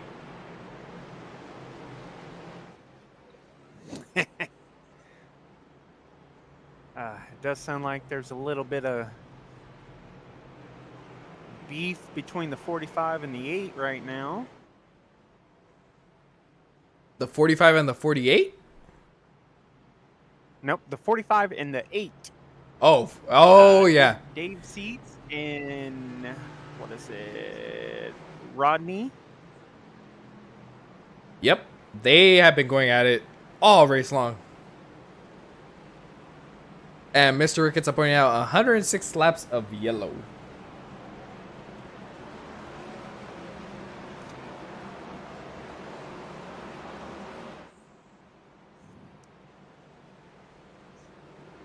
Lights are out.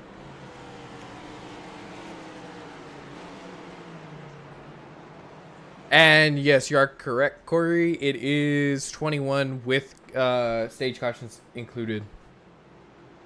Alrighty. Pace car is off. Green flag on the way. Green flag is out. 24 got a decent restart. Ooh, And they are delaying it. Extending the caution. Yikes! That is a late. That is a very late delay. Yeah, that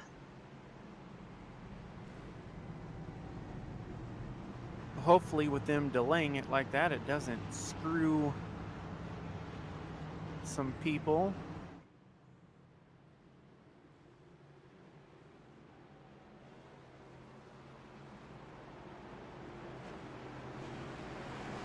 I mean, I definitely would not. Green flag is out. Like that. Oh, this caused a massive shift. Issue. They are 3 wide. Or they were 3 wide for a second. Hey, look at Derek Cook over here in 8th place. having himself a good race. Look, car looks Yeah. very clean. Don't forget to check out Casey running 10th.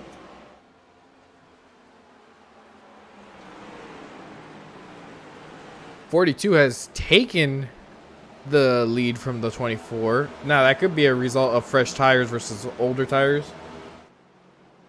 As there is a caution, I believe that was Rhea Ferris.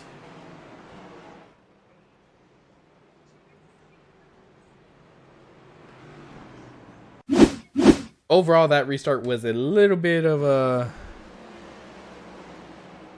What happened? A mess. Oh, she had a little bit of help from Isaac. I see that, and then Isaac disappeared. And then her car just whipped around. Is Isaac at the DQ limit? I didn't see he was at a DQ limit. Yes, he is. So I'm guessing he got 2x. Not exactly sure what. If I'm not mistaken, he got 2x from the contact that sent him at the DQ, causing his car to disappear. But or that little delay. Wrecked by a ghost. Yep, that's kind of what it looked like. I will say, hopefully they get it figured out and don't delay the green and make a bigger mess. That's actually a very, very good point. Because that was a little bit of a mess. Yes, it was. Downside is looking at the admins that delayed it. Is running more in the back of the pack. So now here's what I gotta say regarding the wreck by a ghost. I didn't realize we started having Casper in this races. Casper was not so friendly. yeah, Rhea must have pissed off Casper.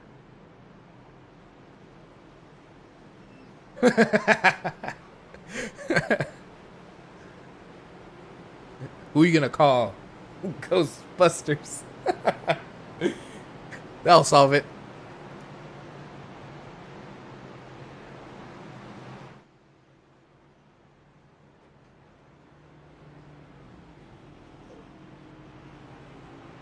Actually, yes, Casey is in fact in 11th.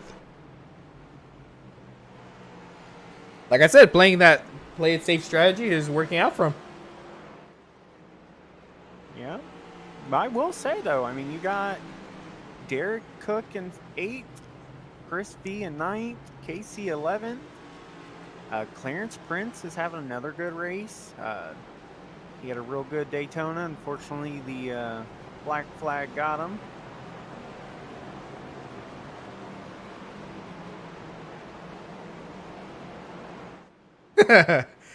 Yeah, Isaac, I kind of figured that's what happened. Isaac just confirmed he got DQ'd and it ghosted into her.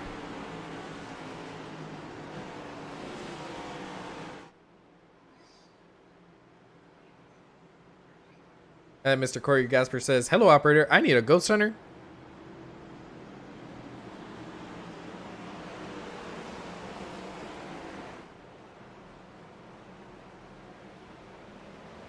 Green flag is out.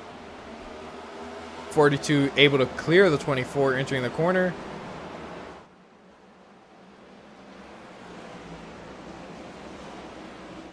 .24 going to settle into second. Actually, the 45 is going to come on the outside and try and take that position. Mr. Dave Seats. Which has had a very, very fast car.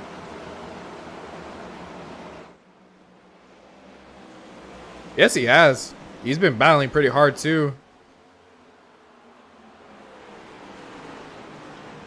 Casey is doing a real good job of trying to stay out of everyone's way. Just riding around. Yeah, if you look at Casey, he's entering these corners. I think he's trying to not overdrive it, just trying to keep it safe and trying to keep it off other people's cars. Which is not a bad thing.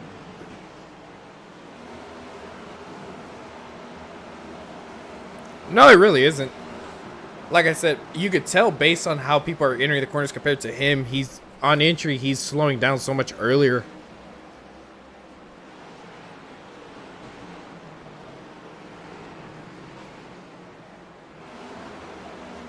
But I will say he is keeping it off of everyone, not spinning out. He may be probably the lowest person with X's. Very true. Now, Mr. Isaac is confirming that it did tell him he was DQ'd, and then he looks on the broadcast and it showed him wrecking Rhea. Which is what it looked like from our perspective, where disappeared, and yet Rhea had, Yeah, like, it looked like he still drove straight up there. your pick, Steven Sear, in the top 10. Like Matty Moniak got into the wall there.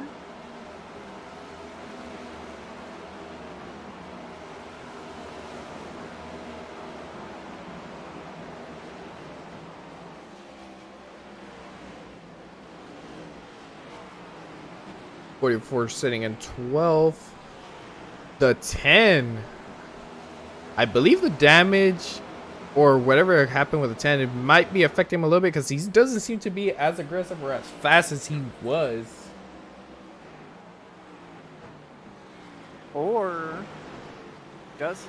is he right on that limit of X's? Nah, that too as well. Because that will change how you drive.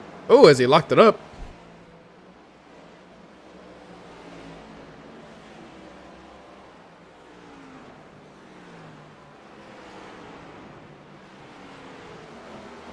As everybody's saying, that's an iRacing. That is indeed an iRacing moment.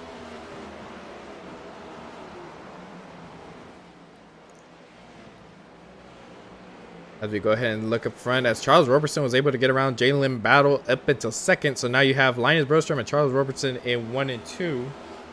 And then after that, Jalen Battle sitting in third.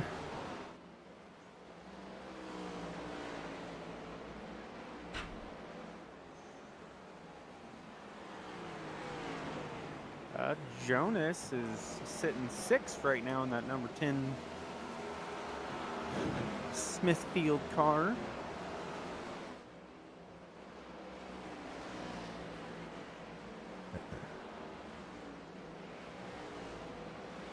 We're starting to see everybody spread out. Kind of, I will say.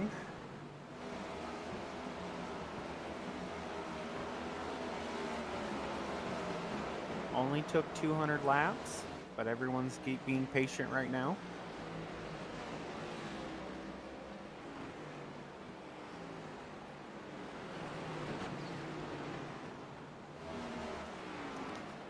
yeah, it seems like everybody's kind of falling into their respective areas.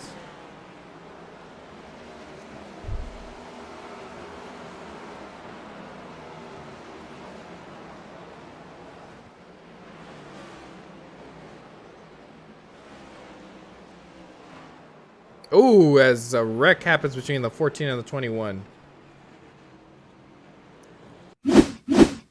I should have kept my mouth shut. I jinxed it. Same.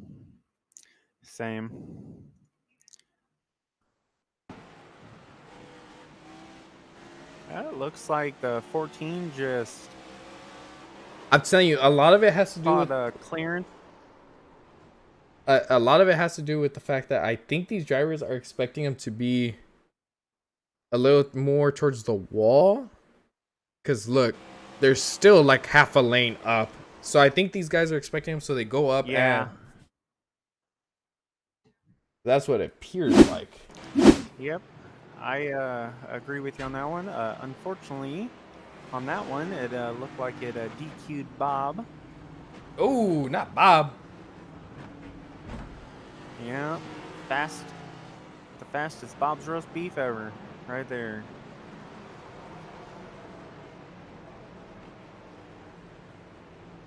See, that's what we need to do. We need to start giving nicknames to some of these people. Nah, not Bob. Bob is Bob.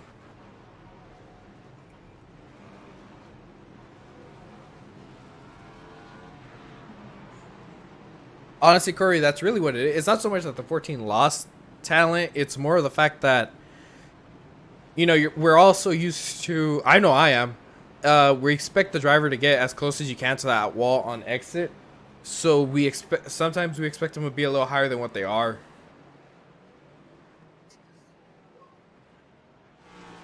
Blake Lothian saying 21 can't find the wall. Yeah, that's been the common trend. I brought it up earlier, as a matter of fact, that seems to be the common trend.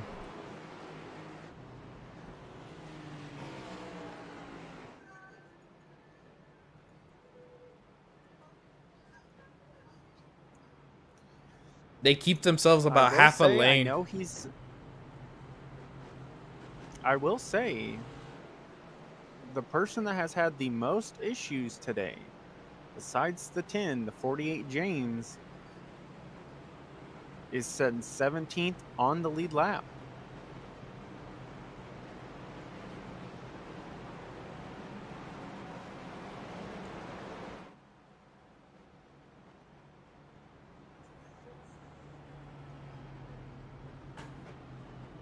Let's see here.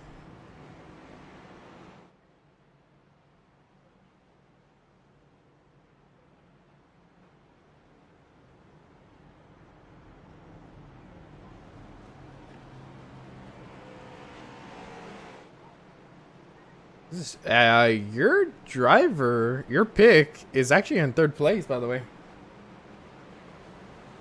Yeah, I know. I was just about to say that. Yours is right behind him. 2 teammates right there. I will say, look who's sitting 4th right now. We have not talked about him all race. Mr. Joanny Diaz Osorio. I wasn't going to attempt to try to pronounce it because I would have butchered it. I probably did as well. As pace car is off. Green flag is out. 42 getting a good restart. 20 gets a good entry. Can he finish off the exit? Side by side entering turn 3 and 4. 20 is going to clear the 42s. He's going to slide up. 42 is going to try and do a crossover move. Looked like Richard hit the wall. 20 back to the lead. Ooh, I think Jalen had a little issue coming out of that corner, getting a little loose.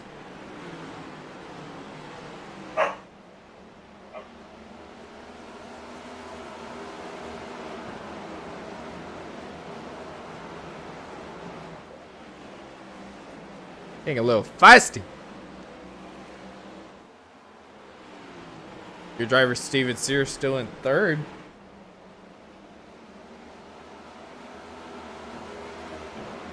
A little 3-wide action between the 10, 22, and 62.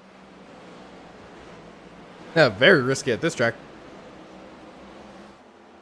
This is very true.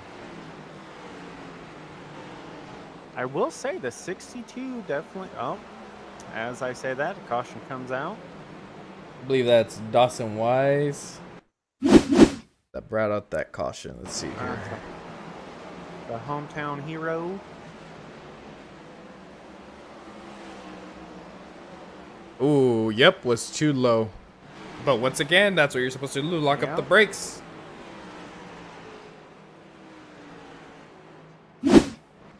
And I think that hit messed up his tire or something because he immediately jumped to pits. I mean, I can see it.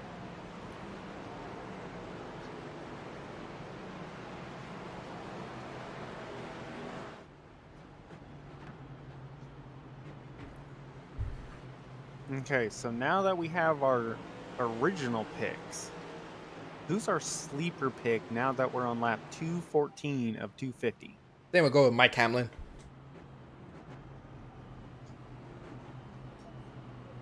That's a good pick. That's a really good one. I kind of thought about going with him. I want to go with the 62 or the 44. Kiko, I don't. I'm probably Kiko butchering Garcia. that. My apologies. I feel like the 44, the 62 are probably my two sleepers. Especially the 44. He's been up there all race. Or 44 has been up there all race. So here's what I see happening. 62 has came out. Right off this restart, I guarantee you the 20's probably going to take the outside line. Mike Hamlin's going to be behind him. They're going to get a good restart. Mike Hamlin's going to be able to get third from Steven Sear. And then potentially be able to get a run and go underneath Linus Brostrom. So he should be able to move up to second if he plays his cards right.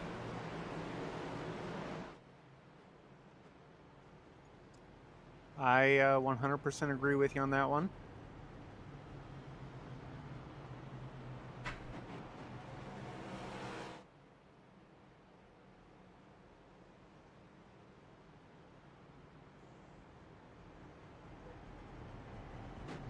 I would like to say the chat has been amazing. We are currently up to 94 subscribers.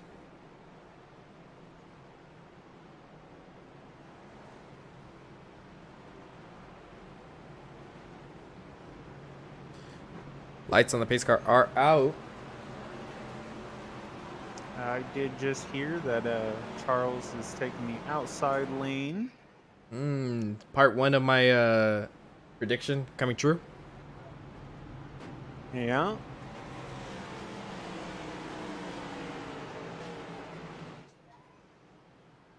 I do want to agree with you, but man, Steven and Linus have had really good starts. Yes, but I believe the 20 is going to have a better start, in my opinion.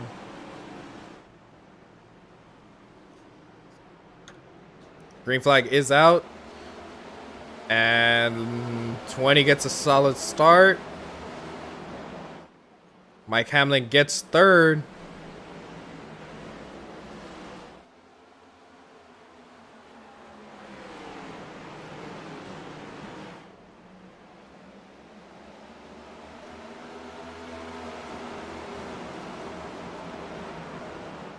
Oh, but that's he's about Jalen Battle making his way back through. Getting fifth place from Steven Sear. Don't count out that 10 either. The 10 is on his march too.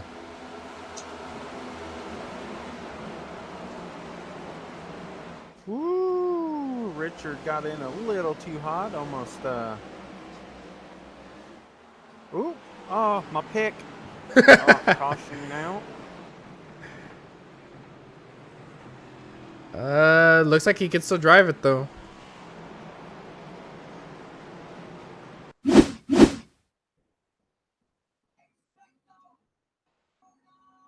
Yeah.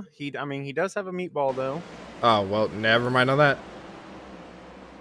Oh, he could have saved that. The only thing is that Kiko was on his inside and it basically just hooked him into. That was a hard hit.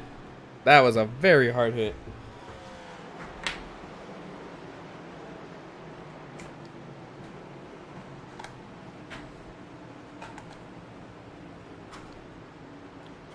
I will say, coming in right now, the 15 kind of I don't know if he got into him a little bit. I'm wondering if Steven just didn't try to put the power down a little too quick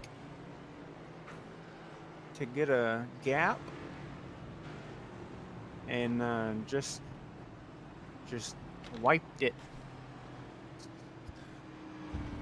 I did mention before the race that was going to be the common trend of issues today is people either losing on exit or because it's all about throttle control. You give it too much throttle, it's just these cars don't like it.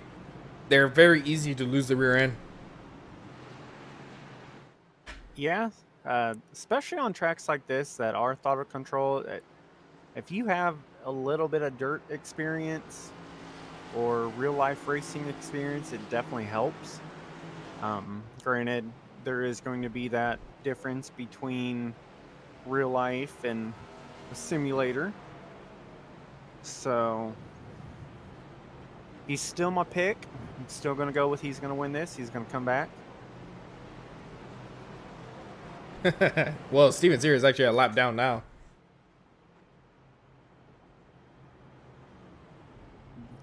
I 100%.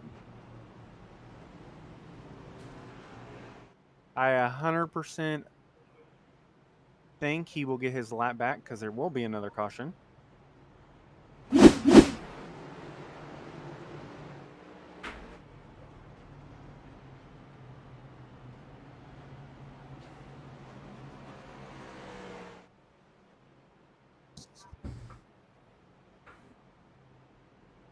Now, there's only going to be 25, not even, there's going to be 24 laps left once we go green. If people are going to start pushing, now is the time. This is true, but if I was in at least probably the top, I don't want to say the top 10. If I was in the top 6 right now, top 7, I don't think I would push too hard. I definitely would try to stay up there, but that's about it. I don't think I'd really want to drop too far back, but also wouldn't want to burn the stuff up. Very true. Now, I would also consider maybe coming in getting some tires, just because we did see how big of a difference it did make, even if it was just a couple of laps on the green. But green flag is going to come out 20 on the outside. Green flag is out. 20 gets a really good restart. Clears this 42. 22 is going to be on the outside of the 19. It coming out of turn 2. And let's see what happens.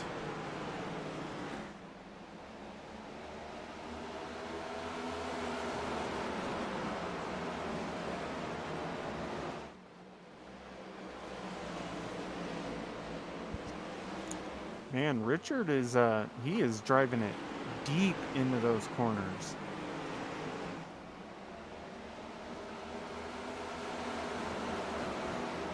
Yes, he is. As a 24 actually got underneath Mike Hamlin, locked it up a little bit, but able to keep it good. Ooh, did the 42 just smack the wall a little bit? As we see Taylor Butcher Benjamin, always there towards the end. It does look like he did. Yellow smack flag the is wall. out. And I believe Richard Poulter is what brought out that caution. Got loose. Ooh. 45 got caught up in that too. That was a long wreck. Let's see here. 45 avoided him, but 45 looks like it just locked it, hit that inside wall. Didn't hit anything else at least. minor damage. The 7 of Derek Cook involved in that too. Oh, Derek actually did a very good job of keeping that car clean. Solid work by the 7.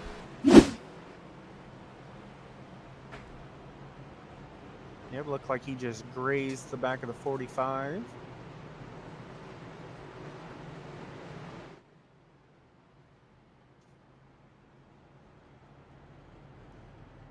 I do want to say Casey scraped the wall, trying to avoid the wreck. What position is Casey in? Right now, 14th. Ooh, Casey actually working his way Doing up. very, very good. Yeah. I will tell you, Steven got the lucky dog on that one. See, my plan is working. All right, there's 19 laps to go. I'm running everyone over in front of me.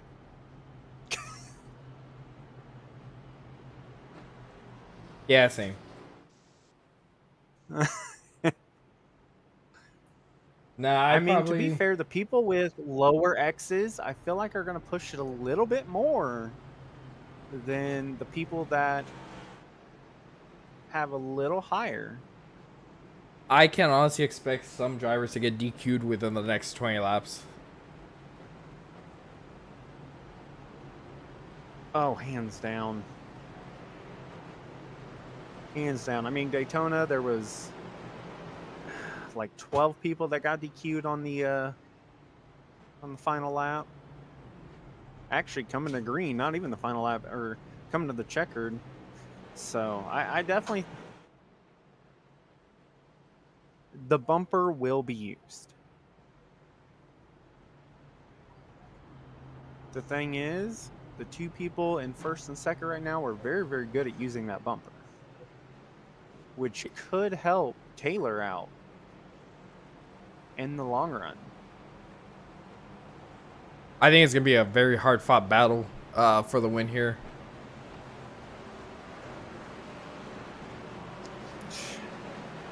Steven's going straight to the front. Pace car lights are out. Does sound like they have some people are throwing some strategy out there that are close to that DQ limit. All right, pace car is off. 20 and the 42 in the front row for this restart. Here we go. 20 gets an amazing restart. Mike Hamlin able to get to the outside of 42. Solid 10, lock it up for a quick second. Oh boy. Mike Hamlin is right there.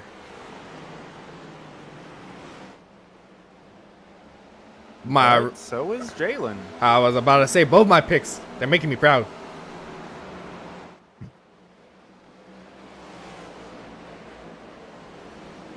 All right, Mike Hamlin gets around the 42.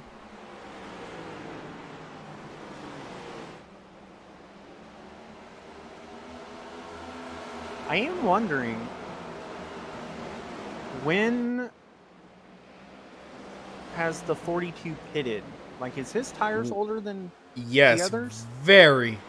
By 70, almost 70 laps.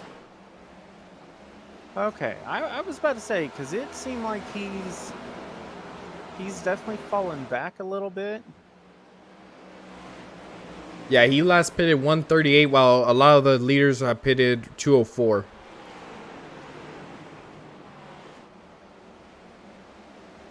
Laps to go. Mike Hamlin trying to chase down that man right there. Charles Robertson, the third.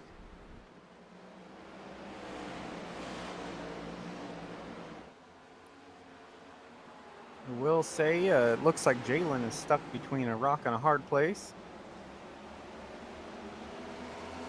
Seems like he's faster than Taylor, but can't get the run with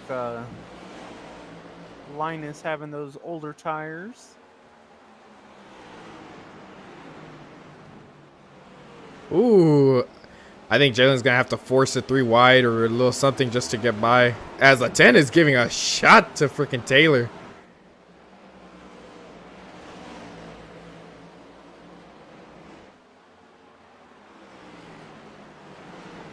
Back to the front. I will say, though, kudos to Linus for holding it.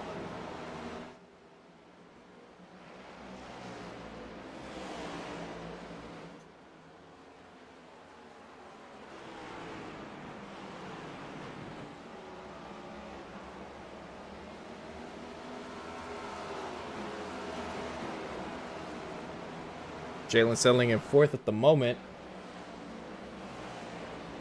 Looked like Johnny Castle decided to get some Dairy Queen. 7 laps to go. Oh boy. Now here's the thing. Will Mike Hamlin use the bumper?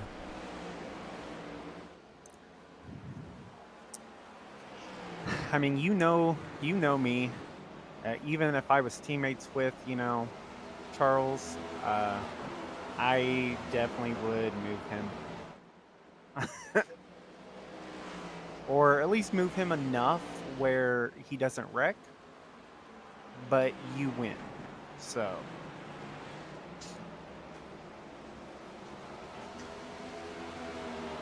Well, with 5 laps to go, it's all going to be a matter of he can run him down just to give him enough room.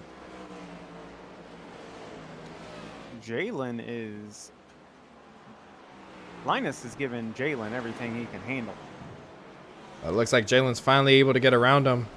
I don't think he's going to have enough time to run down. Oh, I heard somebody blow up. I think that was in the pits. Yeah, I was about ready to ask you that.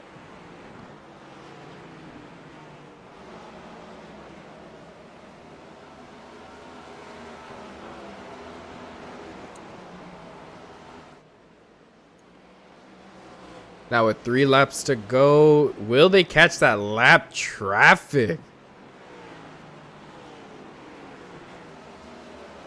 I feel like they will. 2 laps to go. Will they make it back to the line? I will say the good thing about them catching is it is Mr. Hopley, which is an affiliate team, pretty much.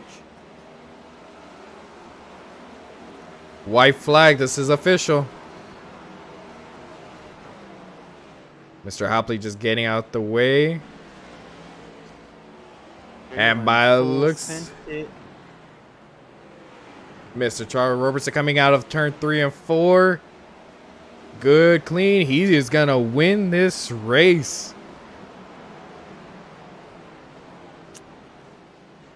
Jalen finishing 3rd. Mike 2nd.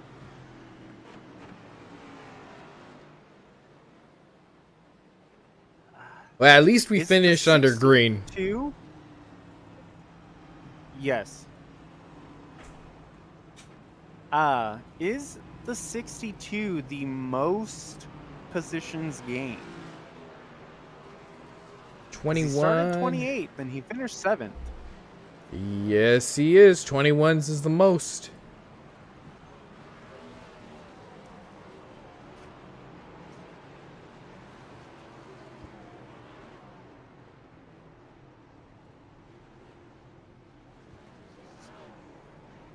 Casey somehow had a 12X. I will say there was only 2 people that went the whole race with 0 X's. 19? And that would be Taylor Butcher Benjamin and Derek Cook. Oh, wow. Yeah.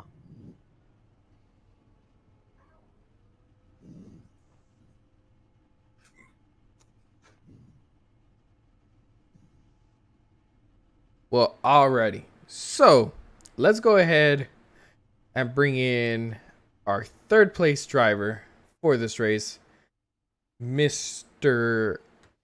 Jalen Battle.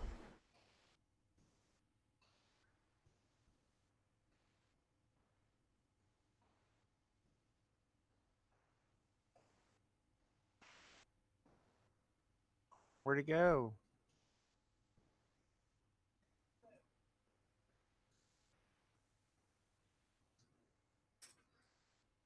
Jalen, you got us up in the booth? Yeah, got you guys. Alrighty.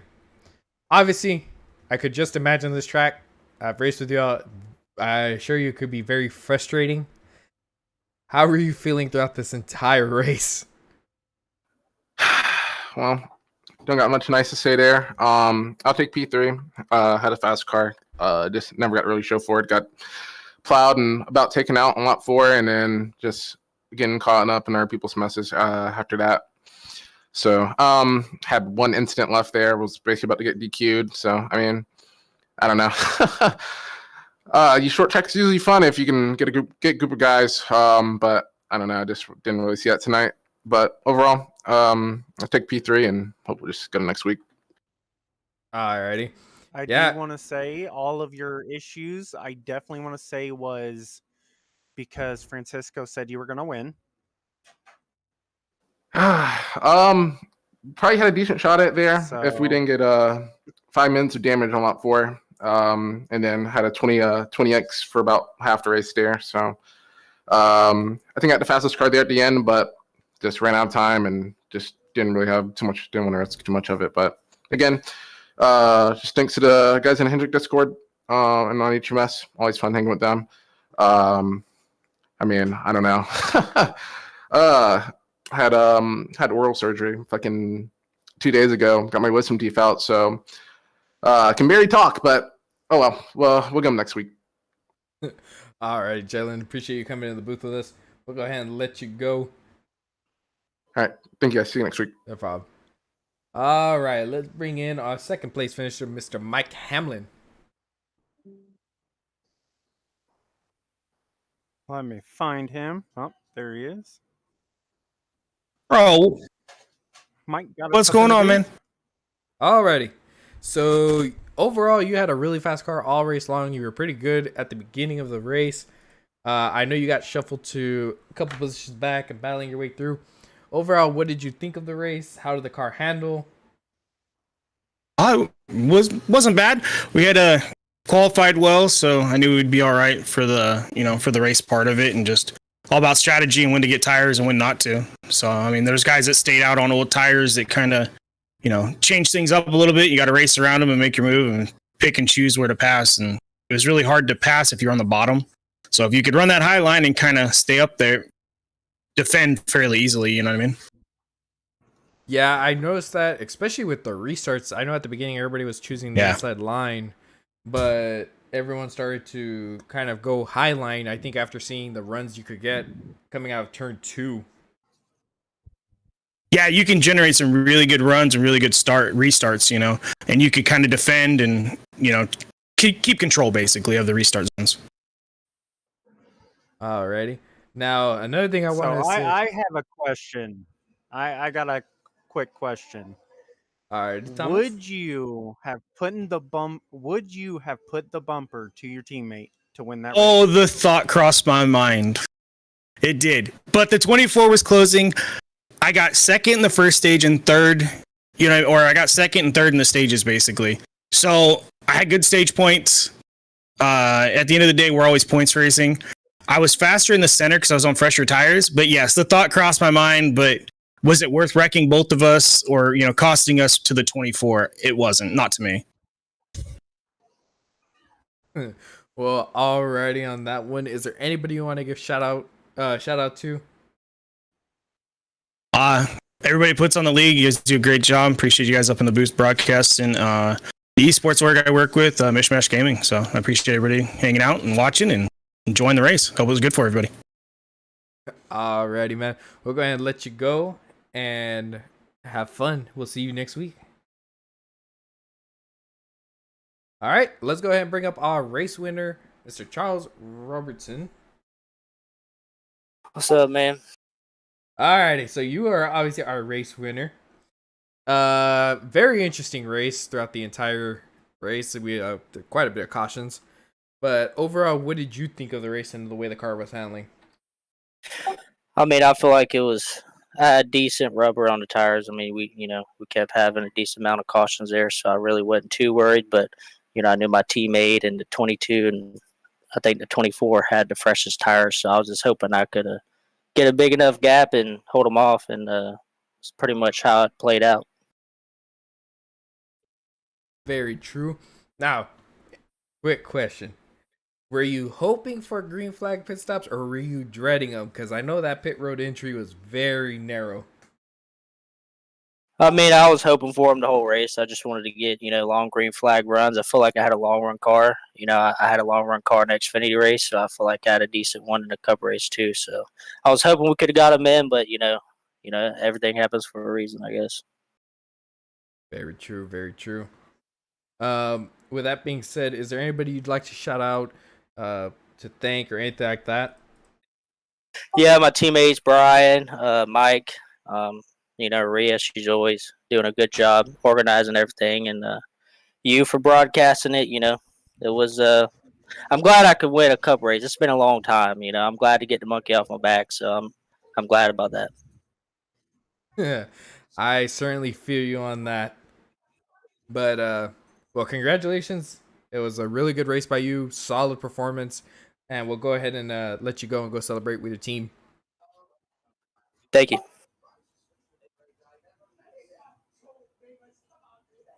Well, alrighty. So, with that being done, let's take a look. So, what did you guys think of the race? What did we think of the race as the broadcasters? Yeah. Could have been better, I but liked it. But it I was mean, very entertaining. Short track. There was strategy. That was a big thing. Yeah, You guys strategy definitely was put the on a not good get one. wrecked. Yeah. I think Weimer Hey, really I nailed it mean- in our. I mean, Jeff Weimer really nailed it in our voice chat. Was, you know, everybody's just going too fast and treating it like two drag strips, one on each end, and they're just plowing into the corners like, you know, it's going to be a Daytona or something. And, you know, that's kind of what we saw a lot tonight, sadly. So.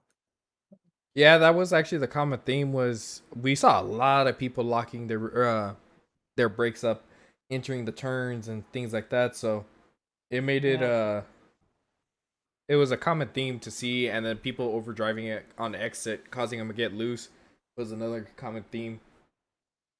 Well, Matty Moniak made this setup, and I told everybody at the beginning of the race, if it's a great race, thank you, Matty Moniak. If it is a terrible race, you can basically slap him across the head. So I guess he's gonna get a bunch of slaps. So no, I thought it was a decent setup. I mean, I honestly thought it was a decent setup because we were able to actually hold the car pretty good. I was kind of surprised to see some of the front runners like Jalen, Blake Lothian, the 10 car of Gunnarsson, actually have some self spins up there on the front stretch coming off of 4, because I didn't have that problem. The car wasn't getting away from me at all off of 4.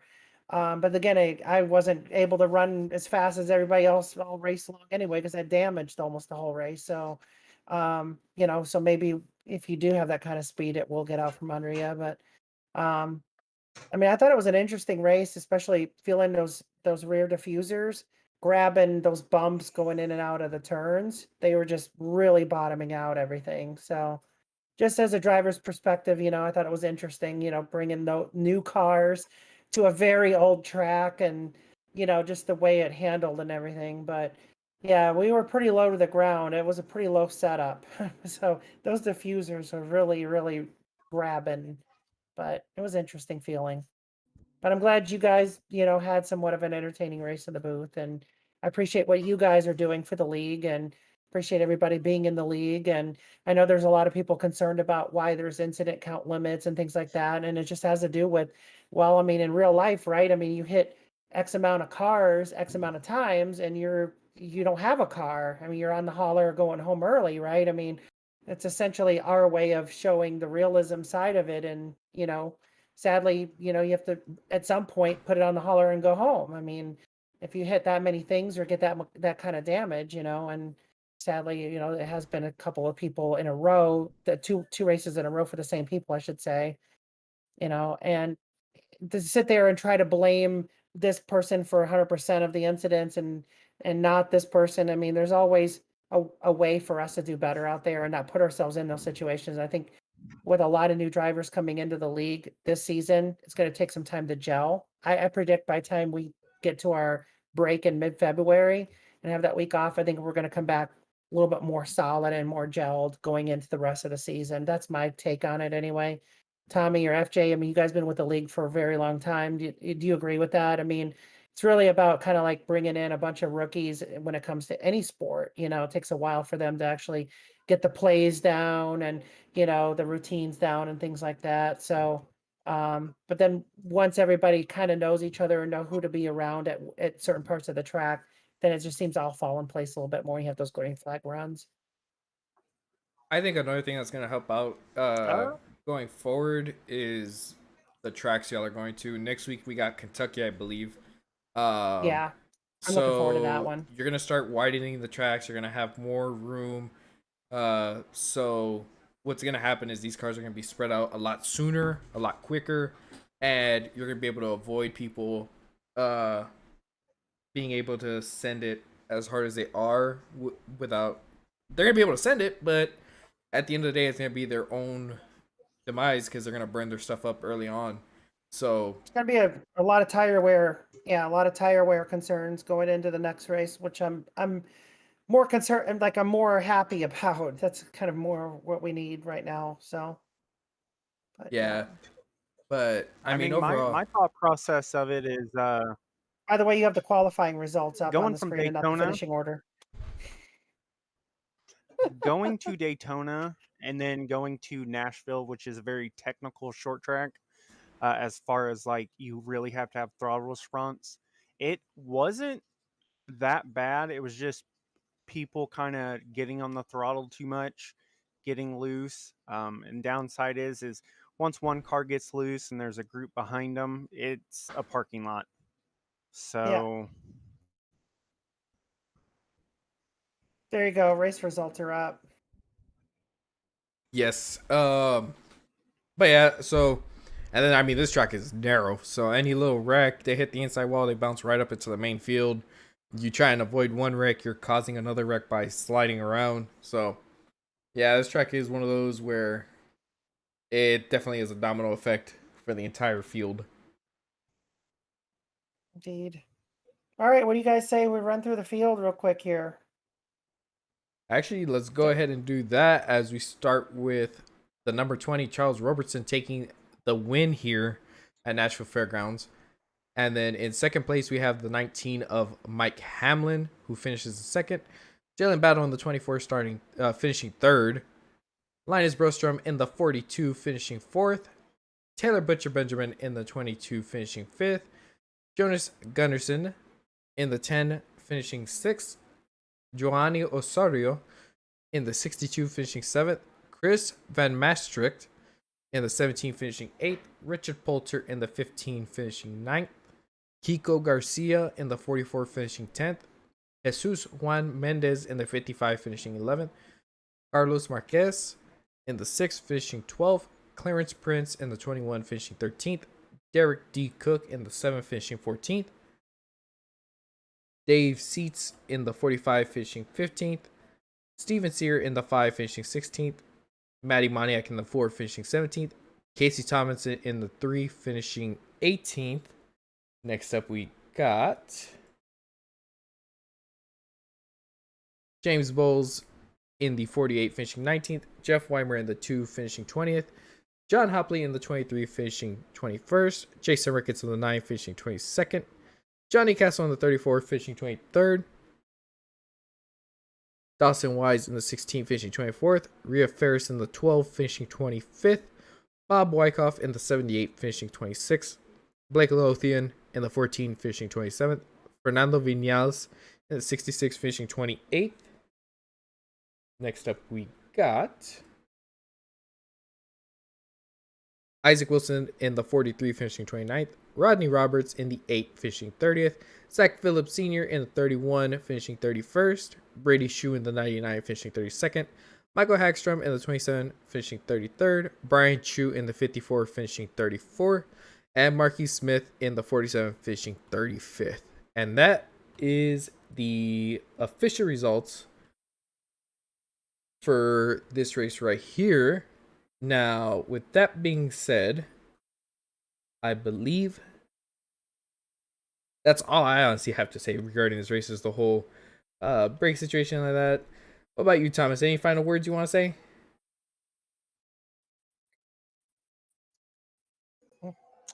can't wait till Kansas and Rockingham.